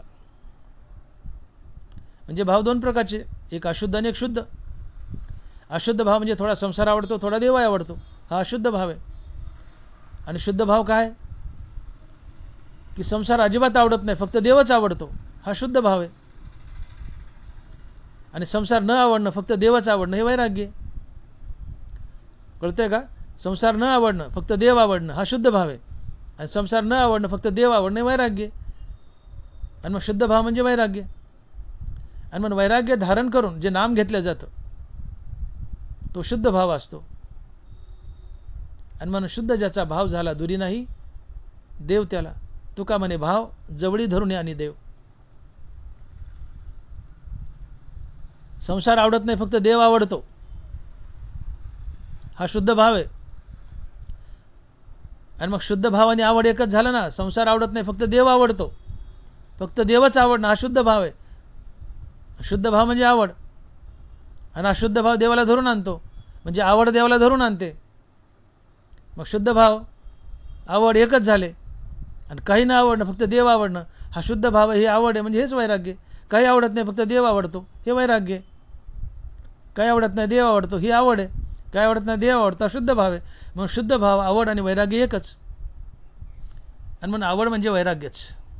आणि मग आवडीने भावे हरिनाम घेसी. वैराग्य धारण करून शुद्ध भावाने हरिनाम घेशील. काही नको देवा, फक्त तू पाहिजे, ही आवड आहे, हा शुद्ध भाव आहे. अर्थात वैराग्य धारण करून शुद्ध भावाने हरिनाम घेशील. तुझी चिंता त्याशी सर्व आहे. तान्या निकेते माऊलीशीच करणे. आईच्या मांडीवर बाळ झोपले 2 महिन्याचं, त्याची चिंता बाळाला का आईला? आईला. बाळ कशाला चिंता केली 2 महिन्याचं? तसं वैराग्य धारण करून देवाच्या आवडीने नाम घेतोय, शुद्ध भावाने घेतोय. नाथ महाराज म्हणतात तुझी चिंता त्याशी आहे. आवडीने भावे हरिनाम घेसी, तुझी चिंता त्याशी सर्व आहे. आणि म्हणजे आवड म्हणजे सरळ सरळ वैराग्य. आवड म्हणजे सरळ सरळ वैराग्य. मग रामनामे उपजे आवडी. वासनेचं बीज झाडाला जीवनात वैराग्य आलं, मगच रामनामाची आवड निर्माण झाली. म्हणजे वैराग्य प्राप्त झाल्यानंतर रामनामाची आवड निर्माण झाली. म्हणजे वैराग्यानंतर आवड आहे. मग आवड म्हणजेच वैराग्य की हो? सरळ आहे की, वाईस वर्षा. आणि मग आवड म्हणजे वैराग्य. मग जीवनात वैराग्य आलं तरच एकाग्र चित्तानं तुम्ही रामनाम घेऊ शकता. जीवनात वैराग्य आलं तरच तुम्ही आवडीने रामनाम घेऊ शकता. आणि जीवनात वैराग्य आलं तरच तुम्ही आवडीने भगवंताला आळवू शकता. आणि म्हणून तुम्ही घरातच नाम घ्या. नाम घरात घ्या, कुठं जायची गरज नाहीये. दुसऱ्या चरणात फार सोपं केले, पण तिसऱ्या चरणात तुकोबाराने थोडं अवघड केले. पहिल्या 2 चरणात मजा वाटली, नाम सोपं आहे, आंघोळीने लगे तोंड धुवावे, सोपं आहे. पारुष्य अंगाने घ्या, बसल्या जागेवर घ्या, पारुष्य तोंडाने घ्या, सोपं आहे. दुसऱ्या चरणात जंगलात जाऊ नका, डोंगरात जाऊ नका, घरात बसून घ्या. पण तिसऱ्यामध्ये मात्र थोडं बांधलंय आम्हाला की घरातच घ्या, पण एकचित्त करून घ्या. अर्थात वैराग्य धारण करून घ्या. कारण वैराग्याशिवाय चित्ताची एकाग्रता साधूच शकत नाही. कारण वैराग्य नाही जीवनात तर इच्छा शिल्लक आहे. इच्छा मनाला बाहेर घेऊन पळणारच. मन इच्छेच्या मागं गेलं तर मन नामस्मरणात राहिलं कुठं? मग एकाग्र चित्ताने नाम घडलं का? नाहीये. मग इच्छा मराव्या लागतात. इच्छा मरणं हे वैराग्य आहे. निरीच्छता हे वैराग्य आहे. मग जीवनात वैराग्य गेले की इच्छा मेल्या. इच्छा नाही आहेत. मग या मनाला कोण घेऊन जाईल बाहेर? आता या चित्ताला कोण बाहेर घेऊन जाईल? कोणीच नाही. ते हृदयाच्या डोहात बुडेल, चित्ताची एकाग्रता साधेल. आणि अशा एकाग्र चित्ताने तुम्ही नाम घ्याल. आणि मग एकाग्र चित्तानं नाम घेणं हे वैराग्यानंतर शक्य होतं. आणि मग वैराग्यानंतर एकाग्र चित्तानं नाम घेता, वैराग्यानंतर नामाची आवड निर्माण होते. आणि वैराग्यानंतरच तुम्ही भगवंताला खऱ्या अर्थानं आळवता. आणि म्हणून विवेक वैराग्य परमार्थाची गुरुकिल्ली आहे.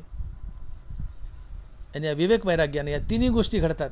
काय काय? चित्ताची एकाग्रता, रामनामाची आवड आणि भगवंताला आवडणं, आळवणं. आणि मग तुम्हाला देव भेटतो. आणि म्हणून ठाईचं बैसुनी करा एकचित्त, आवडी अनंत आळवा. अर्थात सुरुवातीला जड जाईल, परंतु यासाठी अभ्यासयोग सांगितला ज्ञानोबारायाने. जे जे का निमिक देखेल माझे सुख, ते तुले अरोचक विषयी घेईल. या मनाचे एक निखे, जे देखील या गुढीच्या ठाया सोके, म्हणून अनुभव सुखच कौतुके दावीत जाईजे. या मनाच्या सगळ्या सवयी वाईट आहेत. याची एकच सवय चांगली की जी वस्तू याला पुन्हा पुन्हा दाखवावी हे तिकडं जायला सोकतं. याला रोज तमाशा दाखवाय तमाशाला सोकेल. याला रोज सिनेमा दाखवाय सिनेमाला सोकेल. याला रोज हरिनाम दाखवा हे हरिनामालाही सोकेल. ही गंमत आहे मनाची. याला जी वस्तू पुन्हा पुन्हा दाखव हे तिकडं जायला सोकतं. मग याला रोज हरिनाम दाखवा हरिनामाला सोकेल. तमाशा रोज दाखवला तमाशाला सोकते ना. सिनेमा रोज दाखवला सिनेमाला सोकते ना. मग हरिनाम दाखवा ना रोज, हरिनामालाही सोकेल. आणि मग रोज हरिनाम दाखवलं ज्ञानोबा म्हणतात मग जे जे का निमिक देखेल माझे सुख, ती तुले अरोचक विषयी घेईल. अरोचक म्हणजे तिटकारा येणे. मग जितकं जितकं जास्त माझं हरिनाम दाखवाल तितकं त्याला कळेल की हरिनामात बी गोडी आहे. आणि ते हरिनामाला चटावेल. हरिनामाला चटावलं की त्याला विषयाचा तिटकारा येईल. ती तुले अरोचक विषय घेईल. विषयाचा तिटकारा येईल. आणि विषयाचा तिटकारा येणं हे वैराग्य. आणि वैराग्याने देव भेटतो. ते विषय वैराग्य जे आत्मलाभाचे भाग्य याने ब्रह्मानंदा योग जीव होते. जीवनात वैराग्य आलं ना, वैराग्य धारण करून नाम घ्या. चित्ताची एकाग्रता साधेल. हरिनामाची आवड निर्माण होईल आणि भगवंताला तुम्ही आळवाल. जे जे का समजतंय ना, जे जे का निमिक देखील माझे सुख ती तुले आरोचक विषय घेईल. आरोचक म्हणजे तिटकारा, विषयाचा तिटकारा येणं. तुम्ही सातत्यानं हरिनाम दाखवा. सुरुवातीला हा अभ्यास योग्य, सातत्यानं थोडं थोडं हरिनाम दाखवा. मन हरिनाम घेत गेलं की त्याला कळेल की हरिनामात सुद्धा गोडी आहे. तमाशात सिनेमातच जायचं नाही, हरिनामात बी गोडी हे त्याला कळेल. आणि मग जी वस्तू पुन्हा पुन्हा दावा आणि त्यात सुख मिळते कळालं की ते तिकडं जायला चटावतं. मग हरिनामात गोडी हे कळालं की हरिनामाला चटावेल आणि ते सारखं हरिनाम घेईल. आणि हरिनामात गोडी आहे कळलं आणि हरिनामाला चटावलं की आपोआप त्याला विषयाचा तिटकारा येईल आणि विषयाचा तिटकारा येणं हे वैराग्य असते. आणि मग जीवनात वैराग्य आलं या अभ्यास योगाने की वैराग्य आलं की चित्ताची एकाग्रता, नामाची आवड आणि भगवंताला आळवणं. मी मागं बोलून गेलो की संत चरणराज लागता सहज वासनेचे बीज जळून जाय. वासना जळणं म्हणजे वैराग्य येणं. वासना जळाली, वैराग्य आलं, मग रामनामे उपजे आवडी. लिंक कशी? वासनेची बीज जळून जाय मग रामनामे उपजे आवडी. वासना जळणं म्हणजे वैराग्य येणं. वैराग्य आलं तरच रामनामाची आवड, मगच रामनामाची आवड आहे. तर इथं अभ्यासयोगाने वैराग्य आलं ना, मग अभ्यासयोगाने वैराग्य आलं मग रामनामाची आवड निर्माण झाली. मन सारखं आवडीने रामनाम घेऊ लागलं, भगवंताला आळवू लागलं आणि चित्ताची एकाग्रता साधून नाम घ्यायला लागलं. या तिन्ही गोष्टी साधतात. म्हणून अभ्यास योग करा. अभ्यास योगाने जीवनात वैराग्य येतं. जे जे का निमिक देखील माझे सुख ती तुले अरोचक विषय घेईल. आणि वैराग्य जीवनात आलं किंवा किमान तुम्ही वैराग्याच्या पथावर तरी आहेत. टोकाचं वैराग्य येणं कठीण असते. तुकोबाराज बोलले, बोल बोलता वाटे सोपे, करणी करता टीर कापे. वैराग्याच्या गोष्टी ऐकल्या कानी वगैरे वगैरे. वैराग्य महाकठीण आहे, पण किमान वैराग्याच्या पथावर तरी आम्ही आहोत हे काय कमी आहे. वैराग्याच्या दिशेने चाललो हे तरी काय कमी. हे एक छोटं मोठं वैराग्यच आहे. आणि मग आम्ही वैराग्य पथावर, वैराग्य मार्गावर चालत असेल, अनेक गोष्टी, अनेक आकर्षणं जीवनातून निघून जातील. हे आकर्षण आणि इच्छा आमच्या मनाला बाहेर घेऊन पडतात, चित्ताची एकाग्रता साधू देत नाहीत. मग जीवनात वैराग्य आलं, इच्छा मेले, आकर्षणं मेली, चित्ताची एकाग्रता साधेल. मग जीवनात वैराग्य आलं की चित्ताची एकाग्रता साधेल. आता चित्ताला बाहेर पळू ओढून नेण्यासाठी कोणीच नसेल, निरीच्छ झालो आहेत. मग ते चित्त हृदयाच्या डोहात बुडेल आणि एकाग्र चित्तानं ते चित्त भगवंताचं नाम घेईल. आणि मग ठाईचं बैसून करा एक चित्त. वैराग्यानंतर चित्ताची एकाग्रता साधेल आणि एकाग्र चित्तानं चित्त एकाग्र करून तुम्ही भगवंताचं नाम आवडीनं घ्याल. आणि आवडीनं नाम घेतल्यानंतर तुम्ही भगवंताला आळवाल, भगवंताला विनवणी कराल, विनंती कराल, हे पांडुरंगा आता किती दिवस ताणतो रे मला, नको ना माझी सत्व परीक्षा बघू. एखादा मुलगा जर आईवर रुसला आणि बरेच दिवसांनी आईची भेट झाली तर आई धावत गेली त्याच्याकडं, त्याच्या शर्टाला धरलंय, पॅन्टीला धरलंय, तरी मुलगा म्हणतो सोड मला आई, जाऊ दे, सोड मला, जाऊ दे. आईने धरलंय, थांब म्हणते, बाबा थांब थांब. तोंडावर हात फिरती, मुका घेती, जवळ धरती, तरी मुलगा ऐकत नाही. शेवटी काय म्हणाल गयावया करून, हे बाबा, हे बाबा, विनवणी करील त्या बाळाची, हे बाबा, हे बाबा, आता कव्हा रुसतर माझ्यावर, मी माहेर आहे तुझी, मी माहेर आहे तुझी, कव्हा रुसतर माझ्यावर. एवढा राग असता कुठं माईचा, दिना सोडून, चल ना घरी, चल ना घरी, बरं आपलंच घर आहे, तू माझा आहे, मी तुझी आहे, बाबा वाट पाहते, चल ना रे बाबा, चल ना रे बाबा. अशी माय त्या बाळाच्या पोटात शिरेल, त्याची विनवणी करेल. हे आळवणं म्हणजे विनवणी करणं, विनंती करणं, त्याच्या पोटात शिरणं. आणि आळवणी अर्थात विनवणी केली, विनंती केली की त्या रुसलेल्या मुलाच्या हृदयाला पाझर फुटेल, आईला मिठी मारेल आणि टाहो फोडून रडेल, सगळा राग निघून जाईल आणि आईसोबत तो धावत घरी येईल. हे आईने त्या बाळाला, रुसलेल्या बाळाला आळवलं.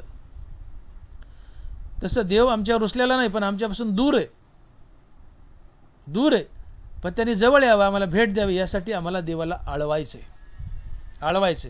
आणि देवाला आळवण्यासाठी जीवनात वैराग्य लागतं, तेव्हा चित्ताची एकाग्रता होते. एकाग्र चित्तानं तुम्ही नाव घेता, वैराग्यानं चित्ताची एकाग्रता, एकाग्र चित्तानं नाम, वैराग्यानं नामाची आवड आणि वैराग्यानंच आळवणं. आणि मग वैराग्य जीवनात आलं की एकाग्रचित्तानं नाम, अति आवडीनं नाम, आणि मग या आवडीतून तुम्ही देवाला आळवाल. आवड म्हणजे वैराग्यच. मग तुम्ही आवडीनं वैराग्यानं देवाला आळवाल आणि तुम्ही देवाला म्हणाल, पांडुरंगा, विठ्ठला, आता किती परीक्षा बघतो रे माझी, मी तुझं बाळ आहे, तू आमचा बाप आहे, बरं विठ्ठला तू आमचा मायबाप आहे, नको ना आता वाट पाहायला हो मला, चल ना घरी, दे ना भेट मला, ये ना पांडुरंगा, सोड ना विठ, ये ना चतुर्भुज रूपात, देवा ये ना. देवाची विनवणी करा, प्रेमानं विनवणी करा, आणि त्याला पाझर फुटतो का, तर तुम्ही आता वैराग्य धारण करून नाम घ्यायलेत. वैराग्य नाही नाम घेताय त्याला पाझर फुटत नाही. वैराग्य धारण करून नाम घेतले की पाझर फुटतोच. का, तर वैराग्य म्हणजे आता कशाची आवड नाही, फक्त देवा तुझ्या नावाची आवड आहे, हे वैराग्य. देवा मला काही नको, फक्त तू आणि तुझं नाम पाहिजे, ही अवस्था, हे वैराग्य जीवनात आलं. आणि तुम्ही त्याला आळवलं, देवा चलणार आहे घरी, देवाला यावं लागतं, देवाला यावं लागतं. आणि म्हणून वैराग्य धारण करून आळवलं तरच देव येतो. बिना वैराग्याचं किती आळवा येत नाही तो, त्याला आळवावं लागतं. त्याला आळवा, आणि त्याला आळवण्यासाठी वैराग्य हवं. वैराग्य कसा नाही मी युक्ती सांगितली, अभ्यास योग. जे जे का निमित्त देखील माझे सुख, ते तुला अरोचक विषय घेईल. थोडं थोडं थोडं थोडं थोडं थोडं मनाला रामनाम दाखवत जा. मनाला रामनाम दाखवलं की मनाला कळतं की अरे रामनामात बी मजा आहे, रामनामात गोडी आहे. ते रामनामाला चटावतं. रामनामाला चटावलं की विषयाचा तिटकारा येतो, आणि विषयाचा तिटकारा येणं हे वैराग्य असतं. आणि वैराग्य जीवनात आलं की तुम्ही निरीच्छ होता, काही आवडत नाही, मातीमल वाटतं, फक्त देवाचं नाव आवडतं. आणि मग वैराग्य धारण करून तुम्ही नाम घेता देवाचं, अर्थात एकाग्र चित्तानं नाम घेता. कारण वैराग्य आलं की चित्ताची एकाग्रता साधते. मग वैराग्य धारण करून एकाग्र चित्तानं देवाचं नाव घेतायत. वैराग्य धारण करणं ही आवड असते. वैराग्य धारण करून एकाग्र चित्तानं नाम घेताय, वैराग्य धारण करून आवडीने नाम घेताय, आणि मग तिथं त्याला आवडीने आळवतायत. आणि मग त्याला आळवलं की त्यालाही पाझर फुटतो की हा भक्त आता जगतो तर माझ्यासाठी, माझ्या नामासाठी, सगळ्यावर पाणी सोडले, माझ्यासाठी जगतोय, त्याला यावं लागतं, तुम्हाला भेट द्यावी लागते. आणि म्हणून वैराग्य धारण करून एकाग्र चित्तानं भगवंताचं नाम घ्या, त्याला आवडीने आळवा, तो निश्चित तुम्हाला भेट देईल. आणि म्हणून तुकोबाराय म्हणतात की देवाचं नाव घ्या, आपल्या घरातच घ्या, पण कसं घ्या, एकाग्र चित्तानं घ्या, आवडीनं घ्या, आणि त्याला आवडीने आळवा. आणि म्हणून महाराज म्हणतात की ठाईचं बैसुनी करा एकचित्त, आवडी अनंत आळवावा. आणि पुढे महाराज बोलतायत मग चौथ्या चरणात की रामकृष्ण हरी विठ्ठल केशवा मंत्र हा जपावा सर्व काळ. रामकृष्ण हरी विठ्ठल केशवा मंत्र हा जपावा सर्व काळ. रामकृष्ण हरी मंत्र आहे, उघडा मंत्र जाणं रामकृष्ण म्हणा. सर्व मंत्राचा राजा, आदिवर्ण तो बुजा. ओम हा आदिवर्ण आहे. जगात पहिला शब्द जर काय आला असेल तर तो आला ओम. ओम तत्सत हे भगवंताचं नाम आहे. पुढे भगवान विष्णूला 1000 नावं आली, त्या 1000 नावात ओम आहे, रामकृष्ण हरी आहे. आणि म्हणून ओम म्हणजेच रामकृष्ण हरी. ओम हा सर्व मंत्राचा राजा आहे. ओम म्हणजे रामकृष्ण हरी. आणि म्हणून रामकृष्ण हरी हाच सर्व मंत्राचा राजा आहे. आणि म्हणून तुकोबाराय म्हणतात की उघडा मंत्र जाणा रामकृष्ण म्हणा. तेच महाराज सांगतात की रामकृष्ण हरी विठ्ठल केशवा मंत्र हा जपा सर्व काळ. सर्व मंत्राचा राजा काय, रामकृष्ण हरी अर्थात विठ्ठल केशवा. हा मंत्र तुम्ही सारखा जपा. आणि 5व्या चरणात म्हणतात की याविना अनेक असता साधन वाहतसे आन विठ्ठलाची. हे जन हो, हे बाबा हो, रामकृष्ण हरी विठ्ठल केशवा हा महामंत्र आहे, आदिमंत्र आहे, हा मंत्राचा राजा आहे. आणि हे विठ्ठलाच्या प्राप्तीचं, भगवंताच्या प्राप्तीचं अतिशय सोपं आणि एकमात्र साधन आहे सध्याच्या काळात. आणि हे जर खोटं असेल तर मी विठ्ठलाची शपथ घेऊन सांगतो की हे खोटं नाही, हे सत्याचे. याविना अनेक असता साधन वाहतसे आन विठोबाची. रामकृष्ण हरी विठ्ठल केशवा हा महामंत्र आहे, सर्व मंत्राचा राजा आहे. हा मंत्र तुम्ही सातत्यानं जपा. हा रामकृष्ण हरी विठ्ठल केशवा हेच विठ्ठलाच्या प्राप्तीचं एकमात्र सुलभ सोपं साधन आहे, दुसरं कुठलंच नाही आहे. आणि हे जर मी खोटं बोललो तर मी विठ्ठलाची शपथ घेऊन सांगतो. अर्थात तुकोबाराने देवाची शपथ घेऊन सांगितलं की रामकृष्ण हरी विठ्ठल केशवा हा सर्व मंत्राचा राजा आहे, मी विठ्ठलाची शपथ घेतो आणि ग्वाही देतो की तुम्ही सातत्यानं रामकृष्ण हरी नामाचा जाप करा, पण वैराग्य धारण करून करा. 100% वैराग्य नसेल तर किमान वैराग्याच्या पथावर तरी असा, तरीसुद्धा बऱ्यापैकी चित्ताची एकाग्रता होईल, नामाची आवड आणि आळवणी होईल देवाची, आणि देव तुमच्या घरी येईल. आणि मग तुकोबाराय अभंगाच्या शेवटच्या चरणात म्हणतात की तुका म्हणे सोपे आहे सर्वाहुनी, शहाणा तो धनी घेतो येत. तुका म्हणे सोपे आहे सर्वाहुनी, शहाणा तो धनी घेतो येत. महाराज म्हणतात की हरिनाम सगळ्यात सोपं आहे. हा सोपा शब्द 2 ठिकाणी आला. पहिल्या चरणात ते शब्द आला पहा. पहिल्या चरणात नामसंकीर्तन साधन पै सोपे, पहिल्या चरणात सोपा शब्द आला, शेवटच्या चरणातही सोपा शब्द आला. तुका म्हणे सोपे आहे सर्वाहुनी, शहाणा तो धनी घेता येत. महाराज म्हणाले की तुम्ही रामनाम भगवंताचं नाम अतिशय सोपं आहे, सर्व साधनात सोपं आहे. ते घेण्यासाठी जंगलात रानात डोंगरात जायची गरज नाही, घरात बसून घ्या. आठ घातली, वैराग्य धारण करून घ्या. वैराग्य धारण केलं तर चित्ताची एकाग्रता होईल, नामाची आवड येईल आणि भगवंताला आवडयुक्त आळवाल. हा रामकृष्ण हरी मंत्र आहे, हा जपा. मी विठ्ठलाची शपथ घेऊन सांगतो की हा मंत्र जपा, तुम्हाला देव भेटेल, तुमच्या घरी देव येईल चालत. आणि हे रामकृष्ण हरी मंत्र सगळ्यात सोपं आहे, सगळ्यात सोपं आहे, पण शहाण्यासाठी. अजून इथं थोडंसं आमची हजामत केली, आम्हाला बांधलंय. तुका म्हणे सोपे आहे सर्वांनी, हे जे वर बोललं हे राम, हे सगळं सोपं आहे म्हणले, पण कोणासाठी? शहाण्यासाठी. शहाण्यासाठी. इथं आमची अक्कल काढली तुकोबारायने. हां, तुम्हाला वाटलं रामनाम सोपं आहे, रामनाम सोपं आहे, आता भक्ती सोपी आहे, भक्ती सोपी. मग काय भक्ती सोपी आहे? पण महाराज म्हणले उड्या मारू नको, थांब. सोपी आहे पण कोणासाठी? शहाण्यासाठी.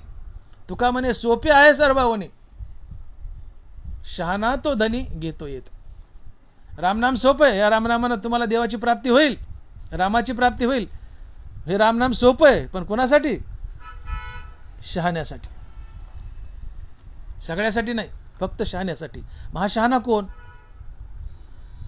तर ज्याचा विवेक जागा झालाय तो शहाणा. ज्याचा विवेक जागा झालाय तो शहाणा. मग हा विवेक काय?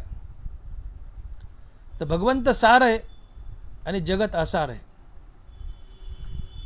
फलकट तो संसार, येत सार भगवंत. जगत असार आहे, भगवंत सार आहे.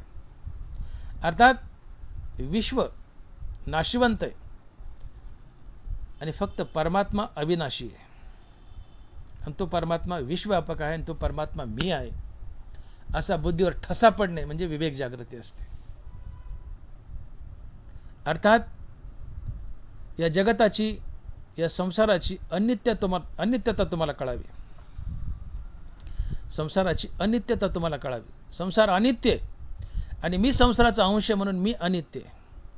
संसार मरका आहे आणि मी संसाराचा अंश आहे म्हणून मी मरका आहे. ही संसाराची अनित्यता आहे. आणि संसाराची आणि आपल्या देहाची अनित्यता कळणं हा विवेक असतो. परमात्म्याची नित्यता आणि संसाराची आणि आपल्या देहाची अनित्यता कळणे हा विवेक असतो. आणि म्हणून ज्ञानोबा म्हणतात की विखे रांदिली रस सोय, ते जेवणारा ठाऊई होय, ते ताटची सांडवणी जाय जिया परी. तैसे संसारा या समजता जाणीजे जे अनित्यता, ते वैराग्य दवडिता पाठी लागे.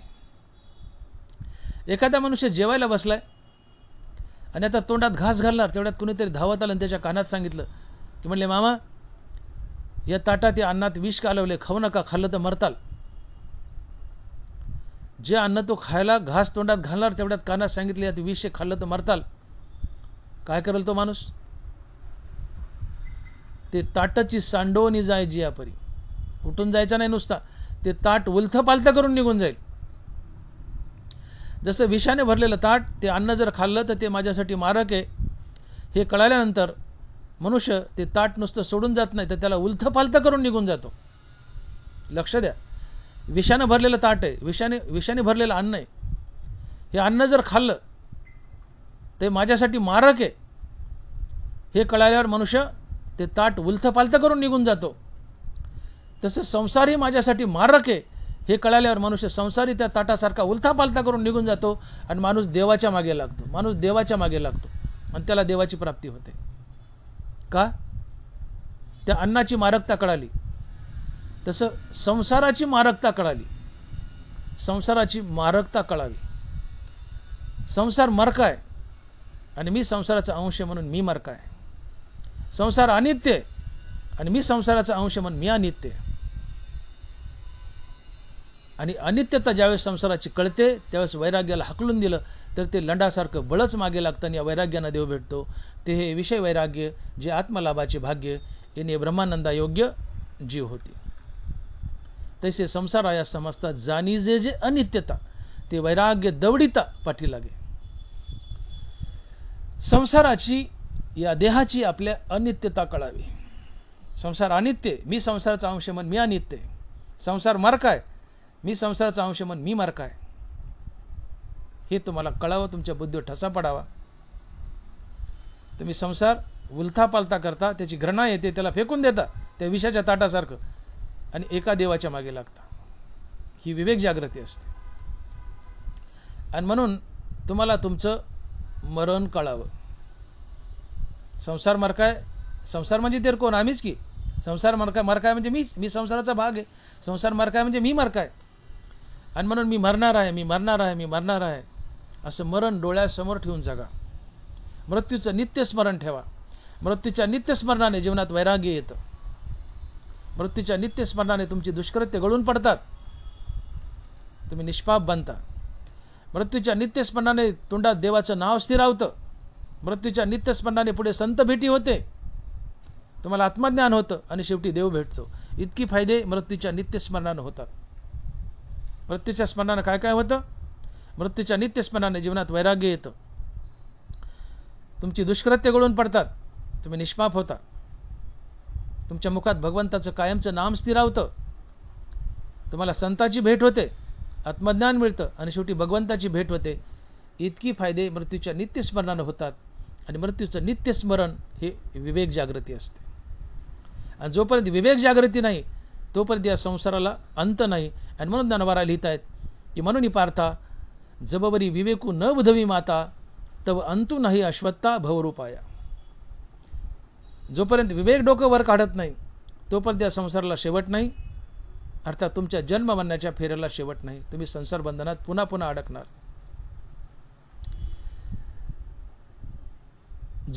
जोपर्यंत झोपेला शेवट नाही तोपर्यंत जाग येत नाही. प्रबोधू जव नव्हे तव निद्रे काय अंतू आहे. ज्ञानोबा आहे. प्रबोधू जव नव्हे तव निद्रे काय अंतू आहे. जोपर्यंत जाग नाही तोपर्यंत झोपेला शेवट नाही. जोपर्यंत जाग नाही तोपर्यंत झोपेला शेवट नाही. तसं जोपर्यंत विवेक जागृती नाही तोपर्यंत या संसाराला शेवट नाही. आणि विवेक जागृती म्हणजे आपल्या या देहाची अनित्यता कळणे, या संसाराची अनित्यता कळणे. संसार म्हणजे मीच. संसार अनित्य, मी संसाराचा अंश म्हणून मी अनित्य. संसार मरकाय आणि मी संसाराचा अंश म्हणून मी मरकाय. संसार अनित्य म्हणजे मीच अनित्य, संसार मरकाय म्हणजे मीच मरकाय. आपलं मरक पण आपल्याला कळावं. आणि आपलं मरण आपल्याला कळालं की मी मरकाय, मी मरणार आहे. कधी मरणार याचा पता नाही, पण मी मरणार आहे. कधी मरू शकतो, मी मरणार आहे, मी मरणार आहे, मी मरणार आहे, मी मरकाय. हे मृत्यूचं नित्य स्मरण डोळ्यापुढे आलं म्हणजे तुमची विवेक जागृती झाली. आणि असा विवेकी मनुष्य शहाणा असतो. आणि शहाणा मनुष्य सातत्यानं रामनाम घेतो. आणि म्हणून नाम सोपं आहे, पण शहाण्यासाठी शहाणा तो आहे ज्याचा विवेक जागा झाला आहे. आणि विवेकी तो आहे की ज्याला आपला मृत्यू कळाला आहे, संसाराची अनित्यता कळाली. आणि म्हणून नाम सोपं आहे, नाम सोपं आहे पण शहाण्यासाठी. आणि म्हणून तुकोबारा म्हणतात की तुका म्हणे सोपे आहे सर्वावनी, शहाणा तो धनी घेतो येत. विठोबा रखुमाई. जय जय विठोबाय रखुमाई. विठोबाय रखुमाई. जय जय विठोबाय रखुमाई. विठोबाय रखुमाई. आपण यथामती अभंगाचा भावार्थ पाहिलाय. मित्र, जन्ममृत्यूचा फेर आमच्या मागे लागला आहे. मनुष्य जन्म दुर्मिळ आहे. तब्बल 10-12 कोटी वर्षानंतर मनुष्य जन्म मिळतो. तोपर्यंत 84 लक्ष योनी फिरावे लागतात. जोपर्यंत तुम्हाला आत्मज्ञान नाही, संत कृपा नाही, आत्मज्ञान नाही, अर्थात विवेक वैराग्य नाही, श्रीगुरूच्या कृपेने आत्मज्ञान नाही, तोपर्यंत मोक्ष नाही. जोपर्यंत मोक्ष नाही तोपर्यंत जन्ममरणाच्या फेऱ्यातून तुम्ही बाहेर पडत नाहीत. आज मनुष्य आहेत, उद्या कुत्रं व्हाल, मांजर व्हाल, डुक्कर व्हाल, झाड व्हाल, झुडूप व्हाल, किडा व्हाल, मुंगी व्हाल, कुठल्या तरी योनीला जावं लागतं. हे 84 लक्ष योनीचे चक्र आमच्या मागं तोपर्यंत चालू आहे जोपर्यंत आम्हाला मोक्ष नाही आहे. तुम्ही डॉक्टर असा, वकील असा, इंजिनियर असा, कोणी असा, MCH असा, MBBS असा, MD असा, MS असा, या देहाचा घडीचा भरोसा नाही. कितीतरी डॉक्टर आहेत, पेशंटचे ऑपरेशन करता करता डॉक्टरच मेले. तुम्ही डॉक्टर आहेत ना, वाचवा ना स्वतःला. मग पेशंटचं ऑपरेशन करता करता डॉक्टर मेले. मग स्वतःला ग्रेट समजू नका, फार हुशार समजू नका, फार पुढचे समजू नका. देवापेक्षा कोणी मोठा नाही, देवापेक्षा कोणी शहाणा नाही. ज्ञान सगळ्याला असते. डॉक्टरला गाडी बिघडली, गाडी नीट करता येत नाही, डॉक्टरला हुशार येतं, गाडी नीट कर ना. डॉक्टरला काय येतं? फक्त पेशंटचं रोगराई, ऑपरेशन. मेकॅनिकला गाडी येते, तुम्हाला गाडी नीट करता येत नाही. मेकॅनिकला पेशंट नीट करता येत नाही. म्हणजे प्रत्येकजण आपल्या ठिकाणी प्रभुत्व मिळवलेलं आहे, टॅलेंट आहे. पण मी डॉक्टर आहे म्हणून जगा वेगळा आहे, फार छान आहे असं नाही. तुम्हालाही मरण आहे.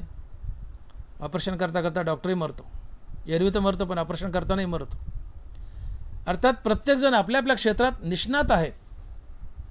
पण निष्णात असलात तरी जन्ममरणाचा फेरा तुमच्या मागचा चुकत नाही. तुम्हाला मरावंच लागतं. किती बुद्धिवान, किती मोठे, किती पैशावाले, किती श्रीमंत, किती पदावाले असा तुम्हाला मरावं लागतं. मेल्यानंतर 84 लक्ष योनी फिरावे लागतात. हे राडगाडगं तोपर्यंत मागे उपजे ते नाशे, नाशिले पुनरपी दिसे, हे घटिका यंत्र जैसे परिभ्रमेगा. जन्ममरण हे तोपर्यंत चालू आहे मागं. तुम्ही किती मोठे असा, जन्ममरण तोपर्यंत चालू आहे जोपर्यंत मोक्ष नाही. आणि मनुष्य जन्म अतिशय दुर्मिळ, 10-12 कोटी वर्षानंतर मिळतो. मग या जन्मात लागानं मोक्ष मिळवायला, अन्यथा 84 लक्ष योनी फिरावे लागतील. मग मोक्ष मिळवायचा आहे तर तुकोबारा अतिशय सोपं साधन सांगतायत. नामसंकीर्तन साधन पै सोपे, जळतील पापे जन्मांतरीची. भगवंताचं नाम अर्थात रामनाम हे भगवत प्राप्तीचं सर्वात सोपं साधन आहे. हे रामनाम तुम्ही घ्या, तुमची पापं जळतील. हातून घडलेलं पुण्य भगवंताला अर्पण करा, तुमचं जीवन पाप पुण्य रहित होईल. हे नाम घेणं, पाप पुण्य रहित झाले तुम्हाला श्रीगुरू शोधतील, मोक्ष देईल. हे नाम सोपं आहे. मग कुठं जंगलात, रानात, वनात कुठं जायची गरज नाही. तुमच्या घरात बसून करा. नाम घेण्यासाठी रानात, वनात, कुठं जंगलात जायची गरज नाही. घरात बसून घ्या. पण घरात बसून घ्या, तिथे एक आड घातली, एकाग्र चित्तानं घ्या, आवडीनं घ्या आणि आवडीने भगवंताला आळवा. तर चित्ताची एकाग्रता तेव्हा साधते जेव्हा तुमच्या जीवनात वैराग्य आहे. तर मी अभ्यासयोग सांगितलं, मनाला पुन्हा पुन्हा पुन्हा रामनाम दाखवा. त्याला रामनामाची गुढी लागेल, रामनामाला चटावेल आणि ते सारखं रामनाम घेईल. आणि विषयाचा तिटकारा येईल, विषयाचा तिटकारा येणं संसाराचा तिटकारा, आणि हे वैराग्य. मग वैराग्य जीवनात आलं की चित्ताची एकाग्रता साधेल, भगवंताच्या नामाची आवड होईल आणि आवडीने तुम्ही भगवंताला आळवाल. भगवंत आळवला की तुमच्या जीवनात आपोआप चालत येईल. तुमच्या घरात चालेल, सुखी घरा येतो नारायण, तुम्हाला भेट देईल, तुमच्या घरात राहील, घरातून हृदयात शिरेल. तुका म्हणे चित्त करार निर्मळ, येऊन गोपाळ आहे तिथे तुम्ही मुक्त व्हाल, देव भेटेल, संत भेटतील, मुक्त व्हाल. आणि म्हणून तुम्हाला करायचं काय तर सातत्यानं रामनाम घ्यायचे. रामनाम म्हणायला सोपं आहे, रामनाम घ्यायलाही सोपं आहे, पण ते शहाण्यासाठी. आणि म्हणून शहाणं व्हा, विवेक जागृती करा. विवेक म्हणजे मृत्यूचं नित्य स्मरण ठेवा. मृत्यू डोळ्यापुढे ठेवून जगा. सारखं घोका की मी मरणार आहे, मी मरणार आहे, मी मरणार आहे. हे मृत्यूचं नित्य स्मरण म्हणजे विवेक. विवेकी मनुष्य शहाणा असतो आणि शहाणा मनुष्य सातत्यानं नाम घेतो. मग नाम सोपं आहे पण ते शहाण्यासाठी. आणि म्हणून तुकोबारा म्हणतात की तुका म्हणे सोपे आहे सर्वावनी, शहाणा तो धनी घेतो येत. ज्ञानेश्वर माऊली ज्ञानराज माऊली तुकाराम, ज्ञानेश्वर माऊली ज्ञानराज माऊली तुकाराम. पुंडलिक वरदे हर विठ्ठल श्री ज्ञानदेव तुकाराम. गोपाल कृष्ण भगवान की जय. झालेली सेवा पांडुरंगाच्या तुकोबराच्या चरणी अर्पण करून सेवेला पूर्णविराम. जय विठ्ठल, जय जय विठ्ठल, जय विठ्ठल, जय जय विठ्ठल. ज्ञानदेव तुकाराम, ज्ञानदेव तुकाराम. तुकाराम तुकाराम तुकाराम तुकाराम तुकाराम तुकाराम तुकाराम तुकाराम तुकाराम तुकाराम.